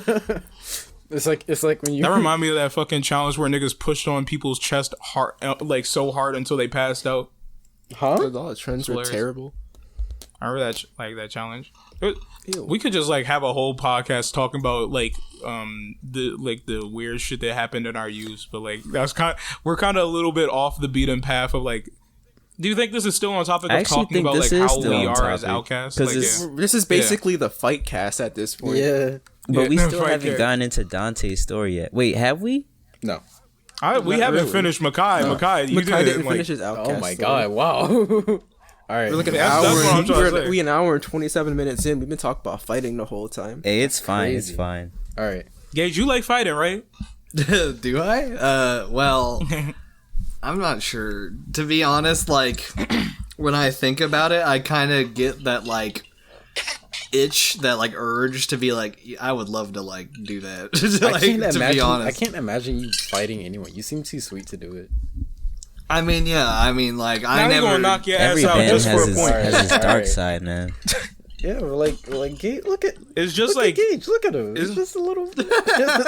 it's just human nature to like, you know, even though like humans all have like some weird emotions that just because we want to remain and seem civil to the outside world, we push down and act like we're above There's it. like You know there's what I like mean? two different types of like people who want to fight. Like the first portion is like people who wanna, Menaces. Like, yeah, Masons. Like the people who like say like Masons. things like, "Oh, I wish someone would swing on me just so I can let this anger out." Those are like the most dangerous people in the world, honestly. Black Air Forces. Like, Wait, Stephon. I Stephon. want somebody to Yeah, swing on me Stephon. just so I could release anger. Like that, huh? Stephon. That guy What's on the up? train, did he have Black Air Forces on? Did he have the Black A1s on? I do not know. I'm gonna assume he Probably. did. He most likely did. All right, but Bro. I'm gonna try. Like, I'm gonna try to get back on topic if that's okay with y'all. Is that okay? yeah, you can, because I just forgot what I was about to say. Oh wait, no. All right, cool. So just to get back on, Wait, just to get back on topic. yeah, go ahead. I feel like the reason I kind of developed into an outcast is because like I was almost never bullied in school, but I was heavily bullied at home. But like, because I have two older brothers who are twins, right? And they would like, it's like when you're fighting Naruto and that nigga jumps you. It was that like every day, bro. Like I would wake up one morning and like one of them would like I'd be sleeping in my bed at peace in bliss, and like I'd be sleeping. And they just And put one of their them- like nutsack in your face. Huh? Probably worse. What? No, anyway, but like they would. This is how we get off the beat of bed. One of them would grab my arms and like drag me out of bed and just like hold me, and I can't move. And the other would just like come in out of nowhere, ready to dicky as hard as possible, and just start hitting me in the chest. I'm like, bro, what is your problem? Bro, he has asthma. What is he doing? Like they would literally like tag team the shit out of me. It was crazy. Like one I of them, understand. Bro. I understand you, bro. I understand why you hit him with the Swiffer broom. yeah. Okay, so like one time, one of my brothers was like doing something to me when I was a kid. Like he was annoying the shit out of me. So I took a Swiffer broom and I swung it at his head as hard as possible. And I scarred I scarred his head. I scarred his head so hard that like he had He swung with intent to kill. yeah, he had to go to the hospital and get like stitches in his head. But Dying. Jesus Christ. no, because he was annoying the hell out of me. sorry. And I just couldn't take it. I was like, and I just brought down. I cocked it back from Jupiter, bro. I was like, He was like, I've had enough of you. He went full. not only- He went Metal Bat, One Punch Man on this guy. the amount of times like I've actually legit fought my brothers is astounding. Like I think the very last time I fought one of my brothers was like I think like when I was like 17, because they on top of like beating me like every day, jumping me, shit like that, and like stealing shit from me. I got tired of it because one of them like I was saving money for something, and like one of them took it. It was like $30 or something, and they just stole it, right? And acted like nothing happened. I got really fed up, so I just started swinging on him, right? Cause I was like, yo, like, have you seen my money that was like on the ledge? He was like, nah, I didn't see it. But like, I know he took it because I saw him go in my room earlier that day. So I was like, and I just started swinging on him. He's like, alright, you saw something? Nah. I'll keep that in mind. I released all that energy, and like he and I just like we really got into it, and it was crazy because like he was throwing me down, I was getting back up. I like I punched him. Where my buddy, bitch? Isn't his name You've had this Laquan? coming for years, bro. This Like- sounds like a hilarious scene. It was- Like, you steal my money? I've never felt No, like I didn't steal it. And there's like a silence. Say, let's look at each other, stare at each other for like 30 seconds, and Michai just starts swinging. because I've never fought like so angry before. So much intent. Yeah, I was like, all was right, so this is mad. it. I'm letting out 20 Like- years of abuse out right now. He busted my lip. I gave him a bloody nose. That shit was crazy. He picked me up one time and just like I was just like swinging at his face, and he like ripped my favorite hoodie at the time. I was so sad about that hoodie. I still miss that hoodie. That shit was mad comfy. But like Which hoodie was it? it was like you see me in it. It was like it's like the gray one with like the black patches over it. I don't know. Damn. That hoodie was fire, but it was so comfy. But like, yeah, like he ripped it open, like trying to get me off of him, and it was just so crazy. And like he had like we were both bleeding and like really hurt, so like he just like the fight just kind of died down, and we just like went about our days. And that was it. That was the last time I've ever fought like one of my brothers. Did you get your money No. back? does he ever bring that up? No. Like we acknowledged that we used to fight, but that was it. Cause like the other one, like one of them would like jump me pretty much, and that was like his whole thing, and the other was just like kind of like a thief dickhead. Only time he stole my gloves, and I fought him over that. Like it was just. But y'all love each other now, yeah, right? yeah, we good now. But back then, sheesh, it was like every This every nigga day, said it was- my house was a war zone, They bro. still sell weed? That's like when my godbrother. I was about to say, why'd you out them on the But- podcast? This nigga said that on the That reminds podcast me of, before, like- actually. Yeah, I have a godbrother. Michai met him once, and when he was like a kid, he was like fucking evil, bro. He was evil, and I had to fight this little boy like every day of my life just to survive. Bro. Man It was Dio. insane.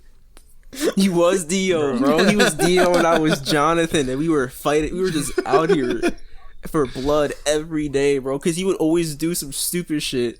And I'd be like, bro, what the fuck is wrong with you? And then he would like fuck with me, and then I would start hitting him, and then he would hit me back, bro. And it was like every day. Phantom blood in Philadelphia. and like And then, like I remember I would always fuck with him back. Like I would always buy food from the corner store, and he would come up to me and he'd be like, hey, I'm sorry for earlier. And I would look at her like, yeah, you're sorry, huh? You're sorry, huh? And I'll eat the whole fucking honey bun, and then we would start fighting again. He's like, nigga, go fight over your honey bun.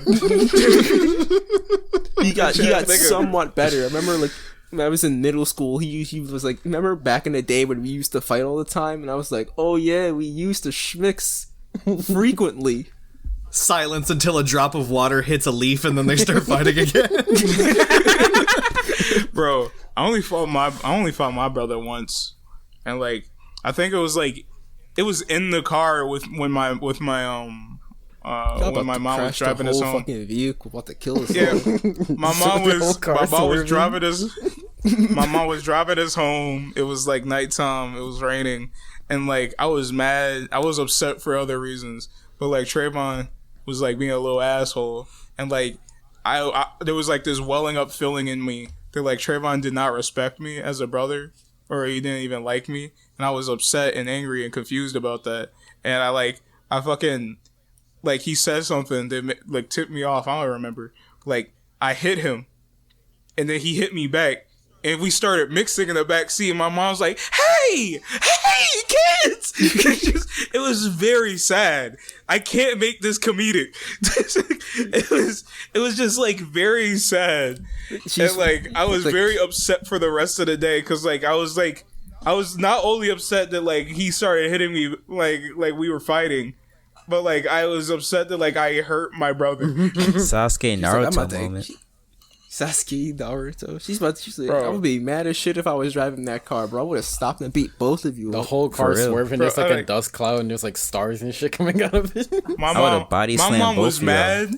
My mom was mad, but she was also upset because we've never like really fought before. I don't like recall any other time we fought like physically. This is kind of funny because like we tried to steer back off the topic. We went right back to fighting. We did. Like immediately.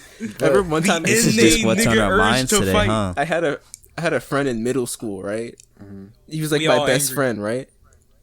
We were going at it sometimes, bro. We fought like 4 times, bro. Because he was an asshole and he thought he was funny, but he wasn't. So I had to put him in his place. I remember one time he was like, we were at the table. He was like making fun of me, and I was like, all right, enough, bro, shut up. And he kept going. I was like, all right, and I jumped on the table. I started hitting him in the head, and he had to pull me off the table. I want to be there to witness your fights because the way you described them sound insane. How you get up on a table? we were in the lunch table. Were you up above? We were in the lunchroom. Like he was singing. Did you jump across the table, or did you jump up onto the table in a standing position and start punching down at this nigga? I wasn't standing. I stepped, like I went onto the table so that I could hit him. You know, I wasn't standing up. Oh, okay. That reminds me. But I did. Like it was one time I fought somebody in the cafeteria over chicken nuggets. We can't stop talking about fighting. we can't stop.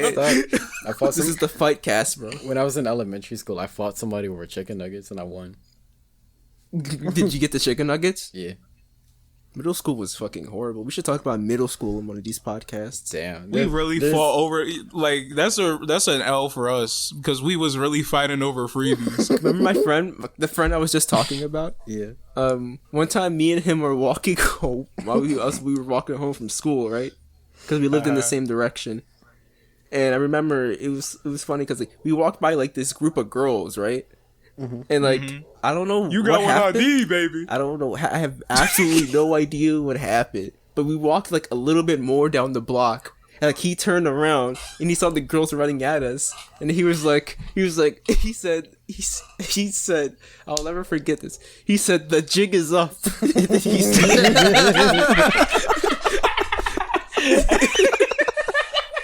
what does that mean? What the fuck is this nigga talking about?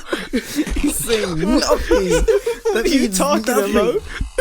What jig? He ran down the street. Nothing. No, to correct me. He ran we got a scram, see? That's basically what he said. Hightail it, boys. That's basically what he said. And he's like, the jig is up. And then he like tapped me and he started running down the street. I'm imagining it like audibly made like the Hanna-Barbera like running like like noises. He like ran away. There's so many They chased confusing him. layers there, bro. They- It's like he says, The jig is up. What jig? I don't know what is happening. why were the girls chasing you? They weren't chasing me. Like, he ran, and they ran past me, right? And he chased him halfway down the street, and he turned into somebody's alleyway, and he ducked behind a car. And they found him, and he started jumping him behind the car. Jumping him. And I walked by them, and I was like, damn, that's crazy. I did not get involved. Bro, this nigga was like fucking. This nigga was like, oh fuck, what's our character name? This nigga was like Jamal, God, sword god. Jamal Sword God. Who? Fucking Gage knows who I'm talking about. I was like, damn, that's crazy. And I walked down the street, right? And when they were finished He was with like, him, this is the he weirdest looks to part be of in the pain. story.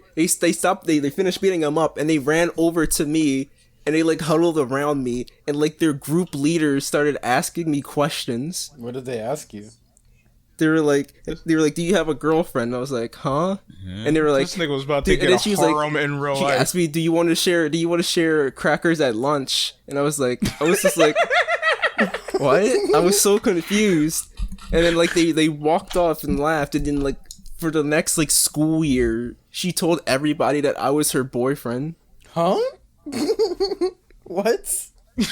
Yeah, For the next year, Yeah, the whole year. yeah, for the rest of the school year, everyone was like, "Oh, so you guys are dating, huh?" And I was like, "I guess." And she would see me in the hallway. She'd be like, "Hey, boyfriend," and I was like, "Hi."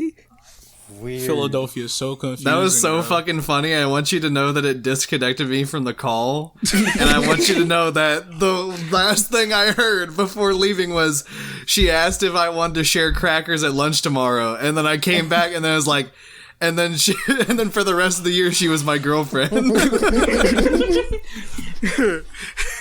So I hit that, right? I was just very Fucking- confused the whole time. 'Cause I had no idea what her name was, even. Bro, nigga did not.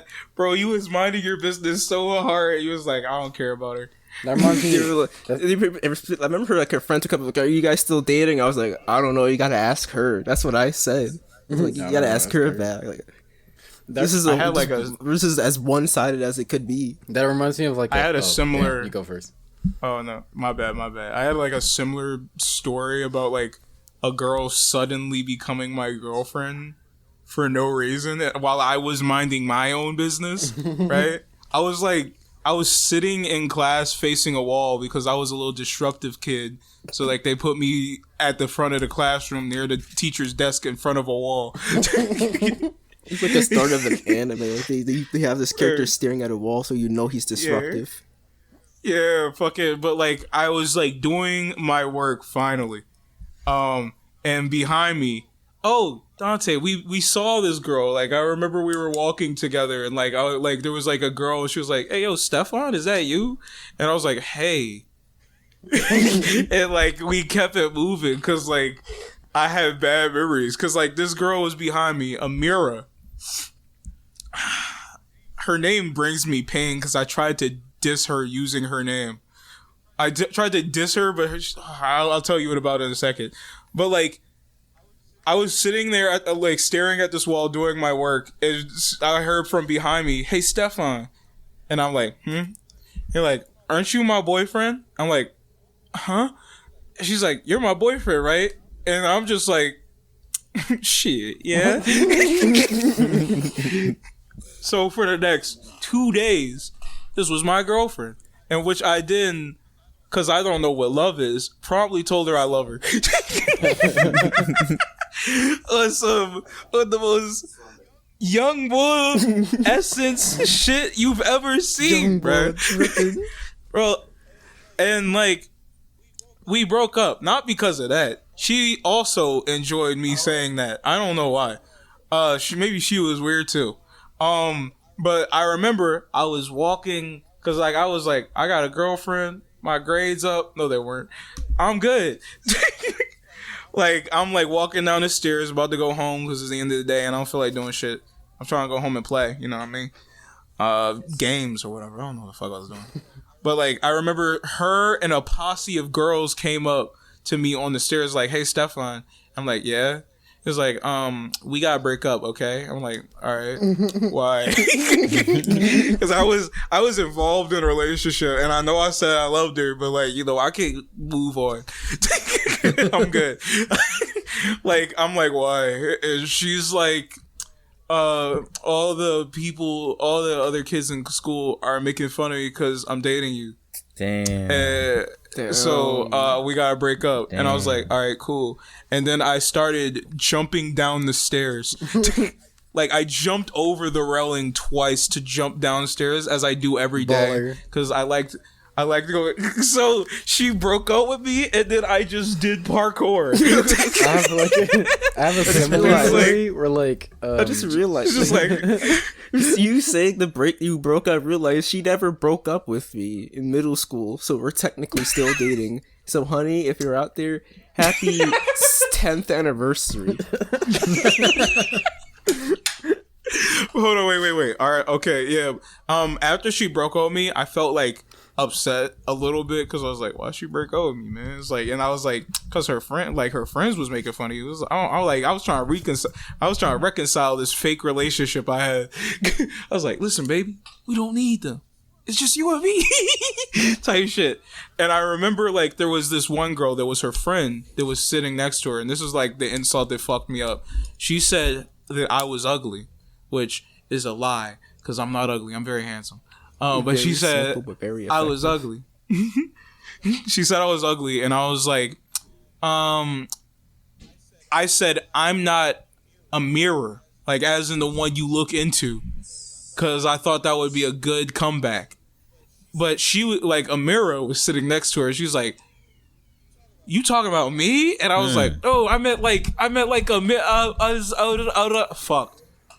Hate Damn. black people. L, bro. That's an L, bro. I fucked up, bro. But yeah, continue, Michai. You had a story. Yeah, I have a similar story where a girl okay, it was in elementary school, right?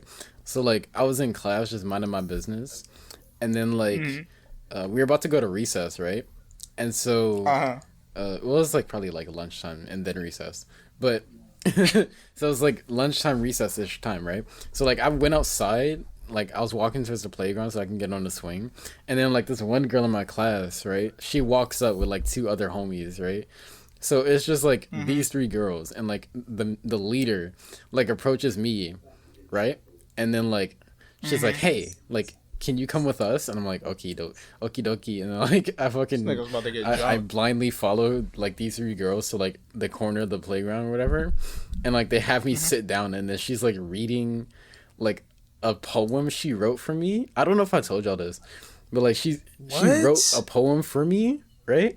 And then she read it to me, and I guess her friends were there for emotional support or whatever. I don't know, but then so she's reading. Look how that's cool. She's reading it, yeah, right? And then she's like, so what did you think? And I'm like, oh, it was cool, nice. I liked it. And then she was like, but do you love it? And I was like, no. And then then what happened, bro? Tell them what happened. So she got really mad, right? What did she do to you? I told Dante this. What the fuck? What did she do to you, bro? She got really mad, right? So she kicked. Wait, Stefan. She kicked me. Kicked you in the dick? She kicked me in the shin really hard. And she was like a soccer player too, right? So that shit actually hurt. You got L and ratio, I got bro. L and ratio. And then I was crying because of the pain, and then one of her friends was dragging me across the playground by my arms. It was crazy.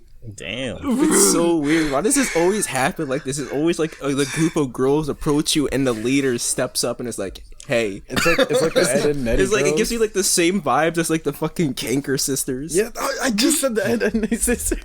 Bro, I would happily date all 3 Canker sisters. Has this ever happened to Joseph or Gage? Yeah, Gage, hold on. Let's hear from you, like, because we haven't heard from you a lot this podcast. Okay. Yeah. Do you have any like conflict stories like this, like with girls or like fighting or something? Tell us about your fight stories. Well, I don't really have a lot of fight stories because I was kind of just like I would bottle it up, which I guess would technically make things more dangerous if it unleashed. But y'all were talking about like these like girl stories. Yeah. Yeah. The closest thing I have was in 8th grade. This girl out of nowhere transferred to our school, and I had like one class with her. I think I had we called it FACS, I think, which was like family and consumer science. It was like the first semester would be sewing, and then the second semester is cooking. And I basically took it for the These cooking. niggas was rich. So home economics. I've never had that type of shit. It was probably that. Like, it was just the school's name for that, basically. I wish I had a cooking. We kind of. What did she do to you? We didn't she do do much. you? We didn't do much cooking. So what did she do? All right. So she wasn't in our school until 8th grade, and she transferred over, and I think that was the one class we had together. No, we had we either had another class together, or it was like she kind of like hovered around our friend group or so. I don't remember the specifics. I just remember one time we were in like the auditorium, and it was like just our class in the auditorium, not like our grade class, but like our like class of like 20 students or whatever, not like the whole grade. But we were in the auditorium for like some reason. I remember her being there. Like, I don't remember if she's like right next to me or like behind me. I don't remember what. All I remember is that one day, she like wrote a letter to me, and she was like, I don't remember what all was said. It was basically like, I like you. Do you want to be boyfriend and girlfriend? And I didn't know what to think at the time, because I was like, to be honest, I didn't really start getting like feelings for like girls until like sophomore year of high school. Same. I didn't even really like know I liked anyone until then. And Like, you can have feelings for another person? Why? so I was like really nervous, and I was like, oh well, I like wrote on the note, I was like, I don't know if I'm old enough for stuff like this yet, so I would like to just be friends. And then it seemed to go okay, but she definitely was like, not all over me, like literally, but like, she would like hover, like follow me and stuff like that. This nigga had biddies. Groupies, But yeah, she would definitely like follow me and stuff like that, and like, I can't really call it like stalking, because it wasn't like I didn't see her outside of school, but she was definitely like, would be around me a lot. Either And she then wasn't stalking you, or she was really good at stalking you. Yeah, well, yeah, maybe. But I found out, the big thing that I found out like sometime after was I found out that she got sent to our school because she like I don't remember the specifics, but it was like, I think throwing scissors at like a teacher or something like that. Jesus. Damn, this man, you handled that situation properly, bro. You Because if dodged you a handled bullet. it wrong, you would have died. I mean, One wrong word, she would have thrown scissors at you too. I mean, it was middle school. Like, kids are crazy and assholes. So You like, said this was home economics? They have knives in that class. Well, yeah, but we didn't make much fucking food anyways. I was disappointed with that class. I was like, I can't wait to learn how to cook things. And then it was like, here's how you microwave And then something. no food. I was like, I know how to use a Age microwave. Phases into the third reality. How about you, But, Joseph? yeah, how about you? So growing up, I was on this like block with like 3 Asian girls, and like the main one, like the leader, was always like feeling me. Like, she'd always talk to me and stuff like that, and like she'd always say hi to always me the whenever leader? I'm passing your house and stuff like that. Why is it always the leader, bro? I didn't get shit like do you know- that. I had negative game. So like Why one is it time, always the leader who's on to you, bro? Why is like why do the side girls ever get any action? I don't Or are they know, just there to bro. support the leader? one time one of the, and the thing is, I wanted the side girl. Like I was more interested in one of the side girls than I was the leader. But like one of the side girls approached me and they were like, they did that thing where they're like, "Hey, our friend wants to talk to you or whatever." So I went up there. At this point, like she actually annoys me. Like I don't like the leader because like she just talks to me too Do you much. still know her? It's So, so like, funny when they're like, "My friend wants to talk to you. My friend likes you." Like it's like a Yeah. mafia boss sending in their goons. They're like, "Hey, the boss wants its money back." So I went over there Hey, yo, the and she boss has basically feelings is for you. like, She walks over. She's like, "The boss wants to speak to you."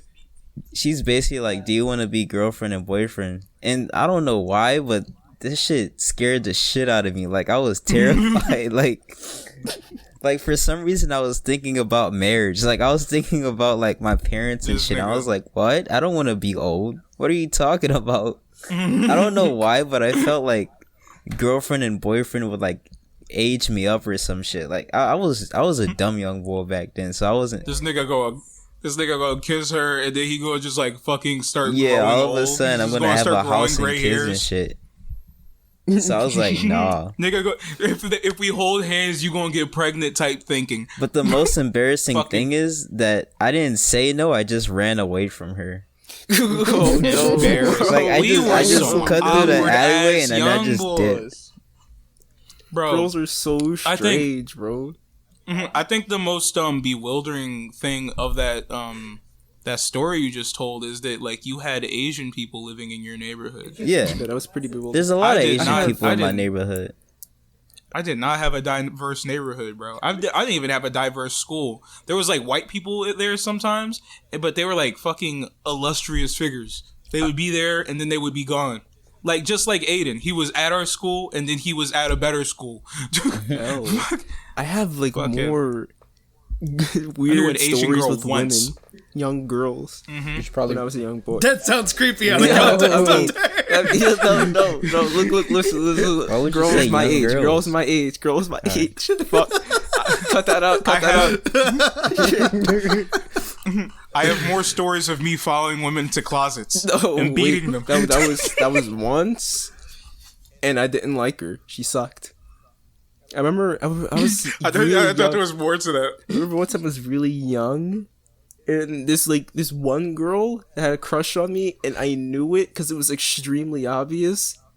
But she was also crazy, so I tried to avoid her. It's always the crazy woman, bro. I was like, We sounded mad sexist this episode, bro. that wasn't though. She was actually kind of nuts, bro. She was like, okay. Explain, yeah, expand upon that. Okay. She was Latina. All right, I'll just say it. Okay, never I'll just mind.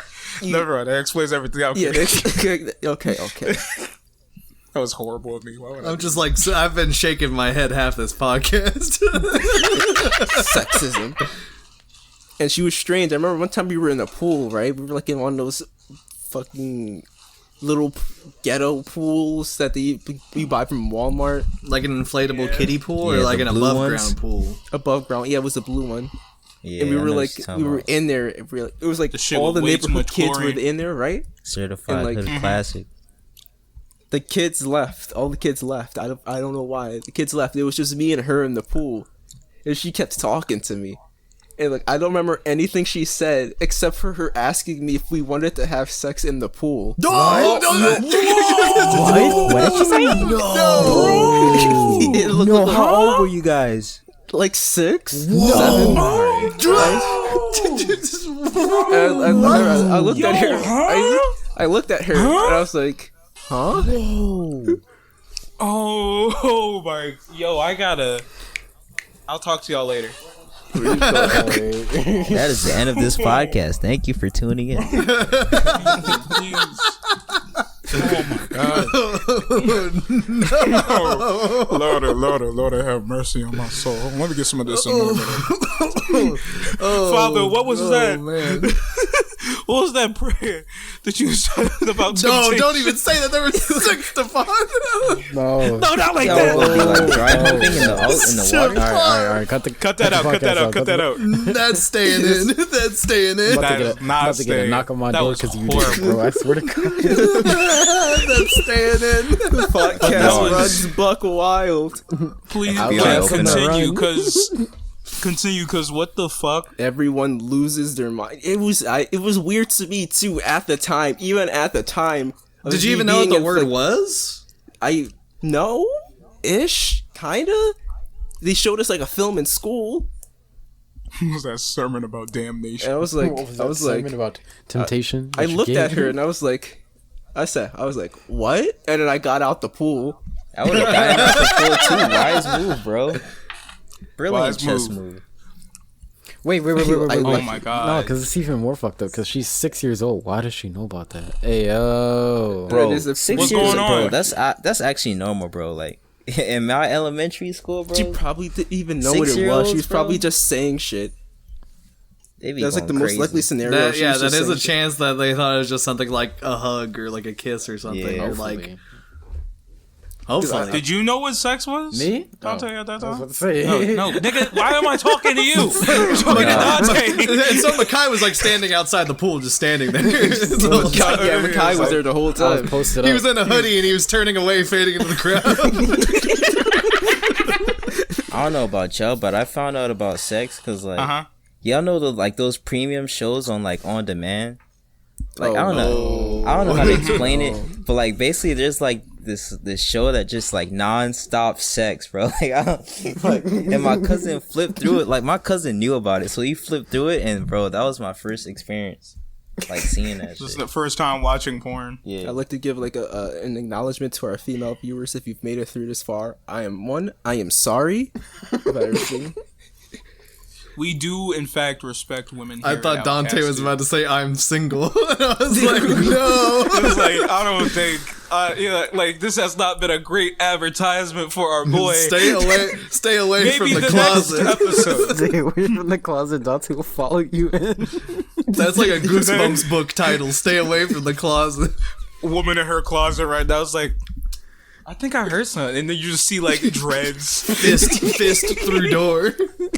just like dreads covering her face, like silhouetted. You see like a brief She was shadow. never seen again. You see like a brief shadow like across the wall of like dreads. I think what's even worse than like a person standing behind you with a knife is just someone standing behind you with their fist. Like they're that confident that they just go, they don't need a knife. They gonna beat you to death. Nigga, it's over. Fuck. There was another time I wanted to talk about. It's like a fucking fifth ruffian. grade. It was 5th grade, and it happened. Uh-huh. A group of girls approached me, and they started asking me questions. Bro, we have to put a APB out on these fucking groups of women that be approaching young niggas, bro. It has to be stopped. And they were like fucking conciding at each other like the fucking like the children from down the lane and shit from Kids Next Door. Every day, a young black man is approached like- by a gaggle of women. Make Gaggle. it stop. Call this number. They were like huddled together and they were like, A murder "Do you of think women. she's cute?" And I'd be like, I guess." And they would huddle back together like, "How about her? Do you think she's cute?" And I was like, they did that for every member of the group. And then after they finished, they kind of just walked away. I remember there was And I like, was like, that was weird. That was really weird. And then this the one member. I don't know if she was the leader. I don't think she was the leader, but she was interested in me.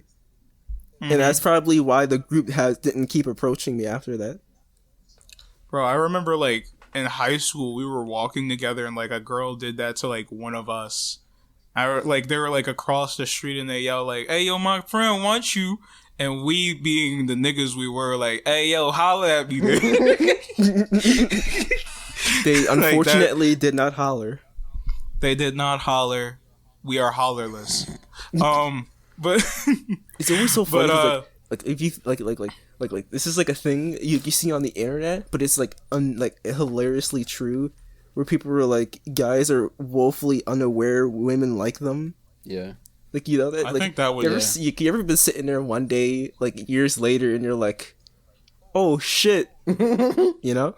I had like a story about like a friend who like had that happen to him, but like out of respect for that friend, I will not tell this story. But like I did have a different story. They kind of like linked up with like a story that Michai told earlier, or one of us. I don't remember, but like there was like this girl. I think her name is Yuna. Her name was Yuna. I can say that because I cannot find anything about her, even though I've tried, because I felt bad. Because this girl transferred to our school, right? Like, this is elementary school. She transferred to our school, and she was bullied.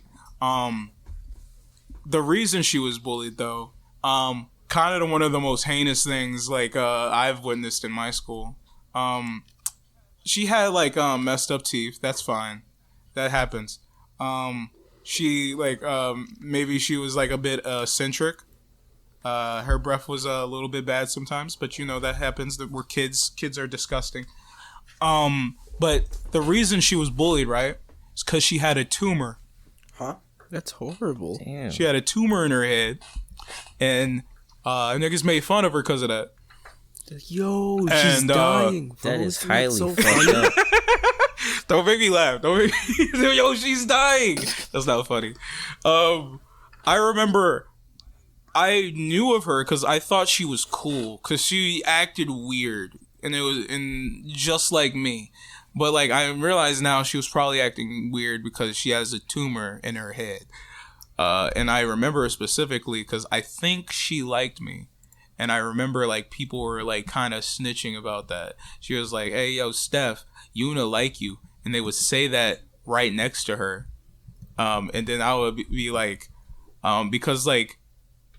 I kind of did too, but also there's like a thing that kids do is like when a person is being hated on and you don't want to be hated on, you kind of just be like, I don't like her. You know, even though you do like that person, you don't want to be associated with them.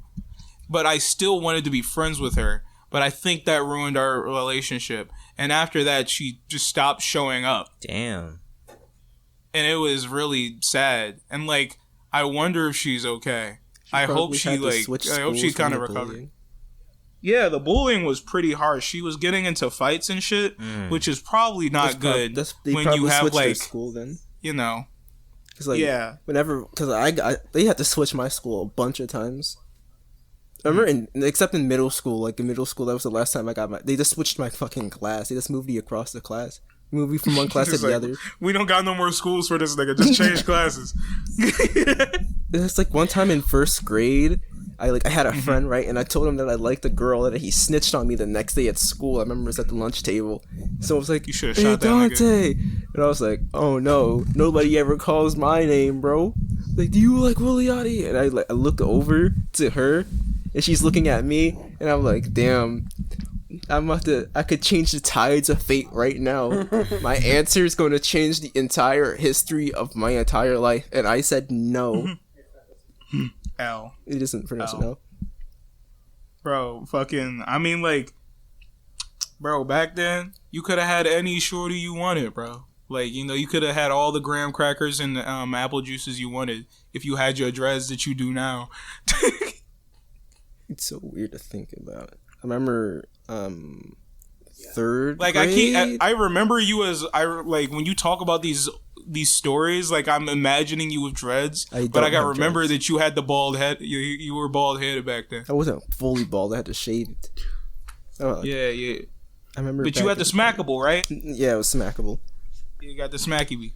It was like I don't know what grade I was. I would look. There's like I had a friend across the street, right, and he was like my bro. And he had like all sisters, and that shit was so unusual. I remember one of his sisters had a crush on me. I had a crush on a different sister, and there was like another sister who always walked around in her pants. Who always walked around in the house with her underwear, which would wink at something in me. It was a whole strange ordeal. My head went straight to my palm when I heard that. This nigga said awaken something in me. Like, oh no, bro. Maybe I like women. I remember she was dancing, right? And like I remember I was watching and I was like intrigued, right? And like his other older sister, because he had like 5 sisters. His other older sister was like, why are you looking so hard for it? I was like, huh? No, I'm not looking. What are you talking about? What? No, look, I'm looking at the Dante. What? Oh, you've been saying some funny shit tonight. Okay. What? No, I'm not looking. Man. Look, I was just like, I was trying to memorize her dance move so I could recreate the. It was I'm using my photographic memory. It was to the song Cat Daddy, which is why I feel strange listening to it every time I listen to it. This nigga get a boner when he hear the words like, I feel like SpongeBob flipping Krabby Patties. Nigga just hard as shit when he hear that shit. Like, what the fuck is going on with me? Oh, He had my GTA God. 4. That was the first time I played GTA 4. GTA 4 was like was a dream for a kid, bro. That game was so fun. It was so fun. His sister I think there was definitely had a something crush on me sadistic because about she would. kids. I had action figures Yeah. and she would always like want to play with her dolls with my action figures, and there was always houses she wanted them to kiss, and I was like, what? No, my guy is too cool to kiss women. Women kissing. Odd. And there was this other sister who I had a crush on, so I did what boys did, and I bullied her. But the thing was, she wasn't like a helpless victim. No, she fought back. So it was like a fight. I ain't letting scene. no boy. It's like, I ain't letting no boy here, little boy bully me. Type shit. But, bro, fucking, yeah. I did not need a group of friends because I had him and his entire his entourage of sisters. You said, how old were you when this happened? I don't remember. I was elementary school. It was before middle school. I think it was 4th All right. grade. I was like 10 or 9. We're getting younger in these stories. Remember in high like- school, I think I read this one time I was a fetus. the short girl in high school, I'm pretty sure she liked me too. In high school? Yeah. What short girl? Our high What school? short- There's so many short girls. Which one, bro? There's like 30. It's like 30 of them. It's like I'm trying to remember. Were any of you in my 9th grade English class, or was it just me? What was your 9th grade English class? Miss Clark, final period? No, I never had Miss Clark. I was probably there alone. 'Cause I think she did, because like I remember I was in class. I used to sit next to Elijah, big Elijah, and we would just be chatting and shit. Oh, yeah. And they like her and Kanice would be like across the classroom, and they would like shout my name, and I would look over, and they wouldn't say anything. They would just like giggle.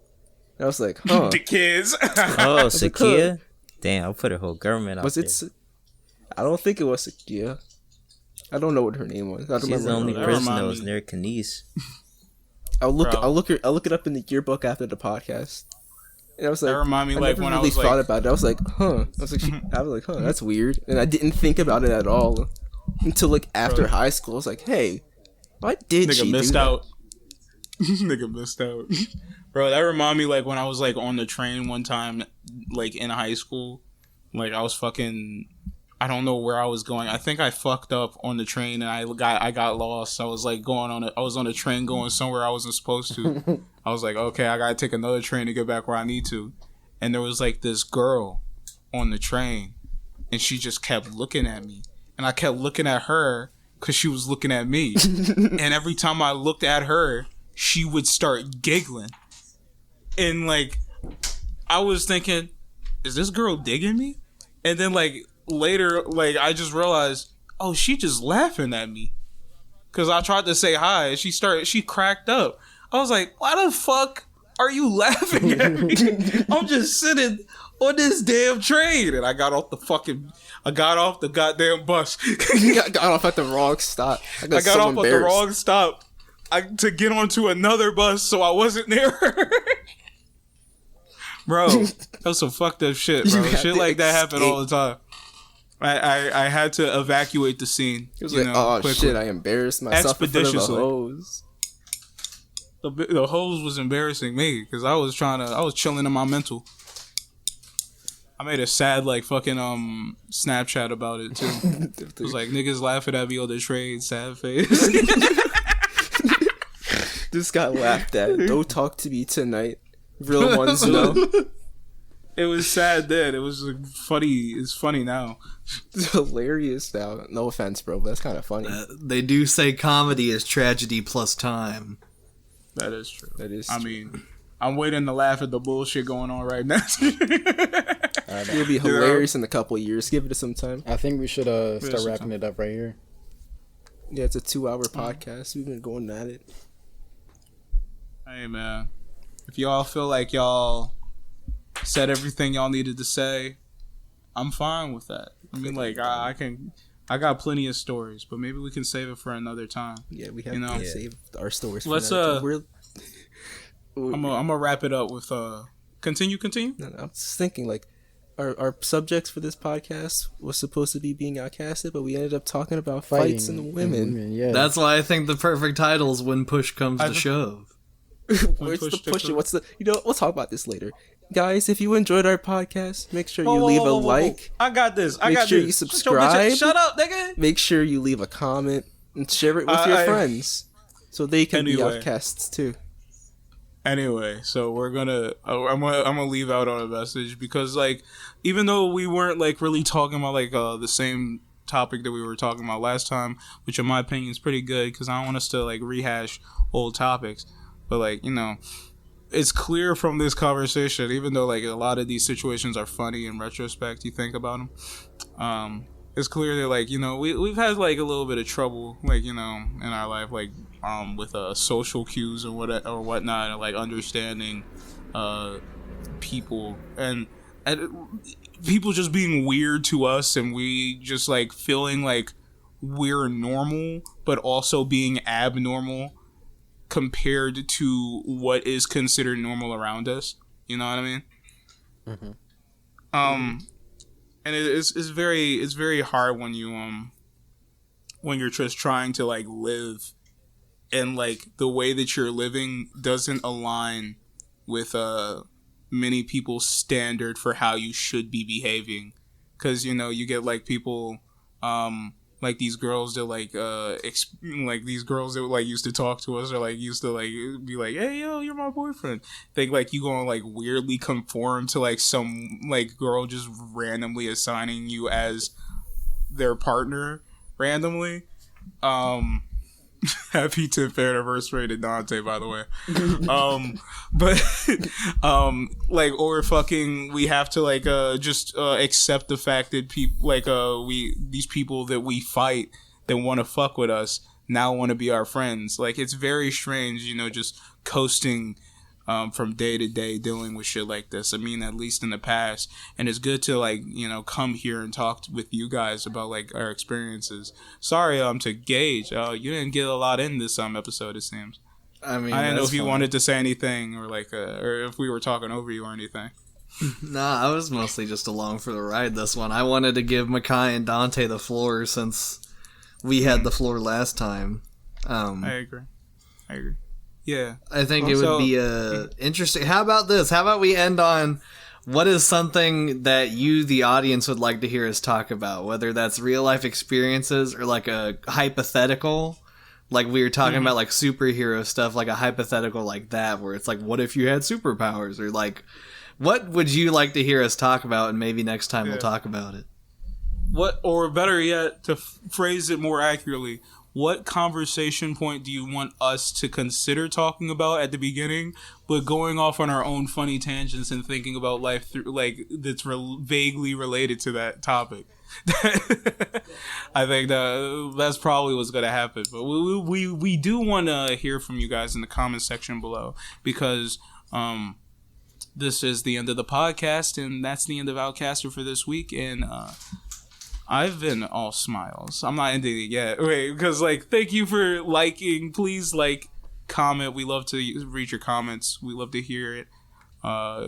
Your feedback. Also, please boost us up in that algorithm. We want to be discovered by more people. See more unfamiliar names. That really gets us going. It's like, do you know that guy?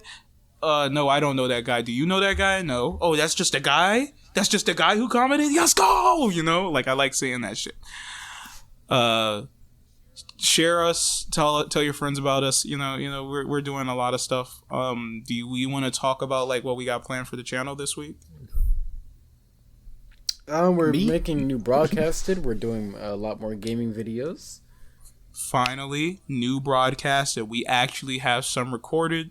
We're about to get that edited. And I don't want to jinx it, but like Soon. it should be Just coming soon, soon. bro. It Just should. soon. It's soon. It's Soon. out tomorrow. Soon. Shut up. No, I'm sorry. But like, yeah, we got that. So, yeah, we got more gaming content coming soon. Like, we're at capacity with the series that we're doing. Just know that it's a lot, and you will be getting a few episodes over the next couple of weeks. But if anybody has anything else to say, speak now. Forever Nothing? hold your peace. Forever hold your peace. If not, then I've been all smiles. This has been Dante, Gagethan, protector of the And I've sword. been Michai. Tell me that ain't insecure. Joseph Joestar, and Kamihami Kai. And we are the Outcast, and this has been Outcasted. And we will see you next week. Thank you for watching. Love you. Have a good one. Bye.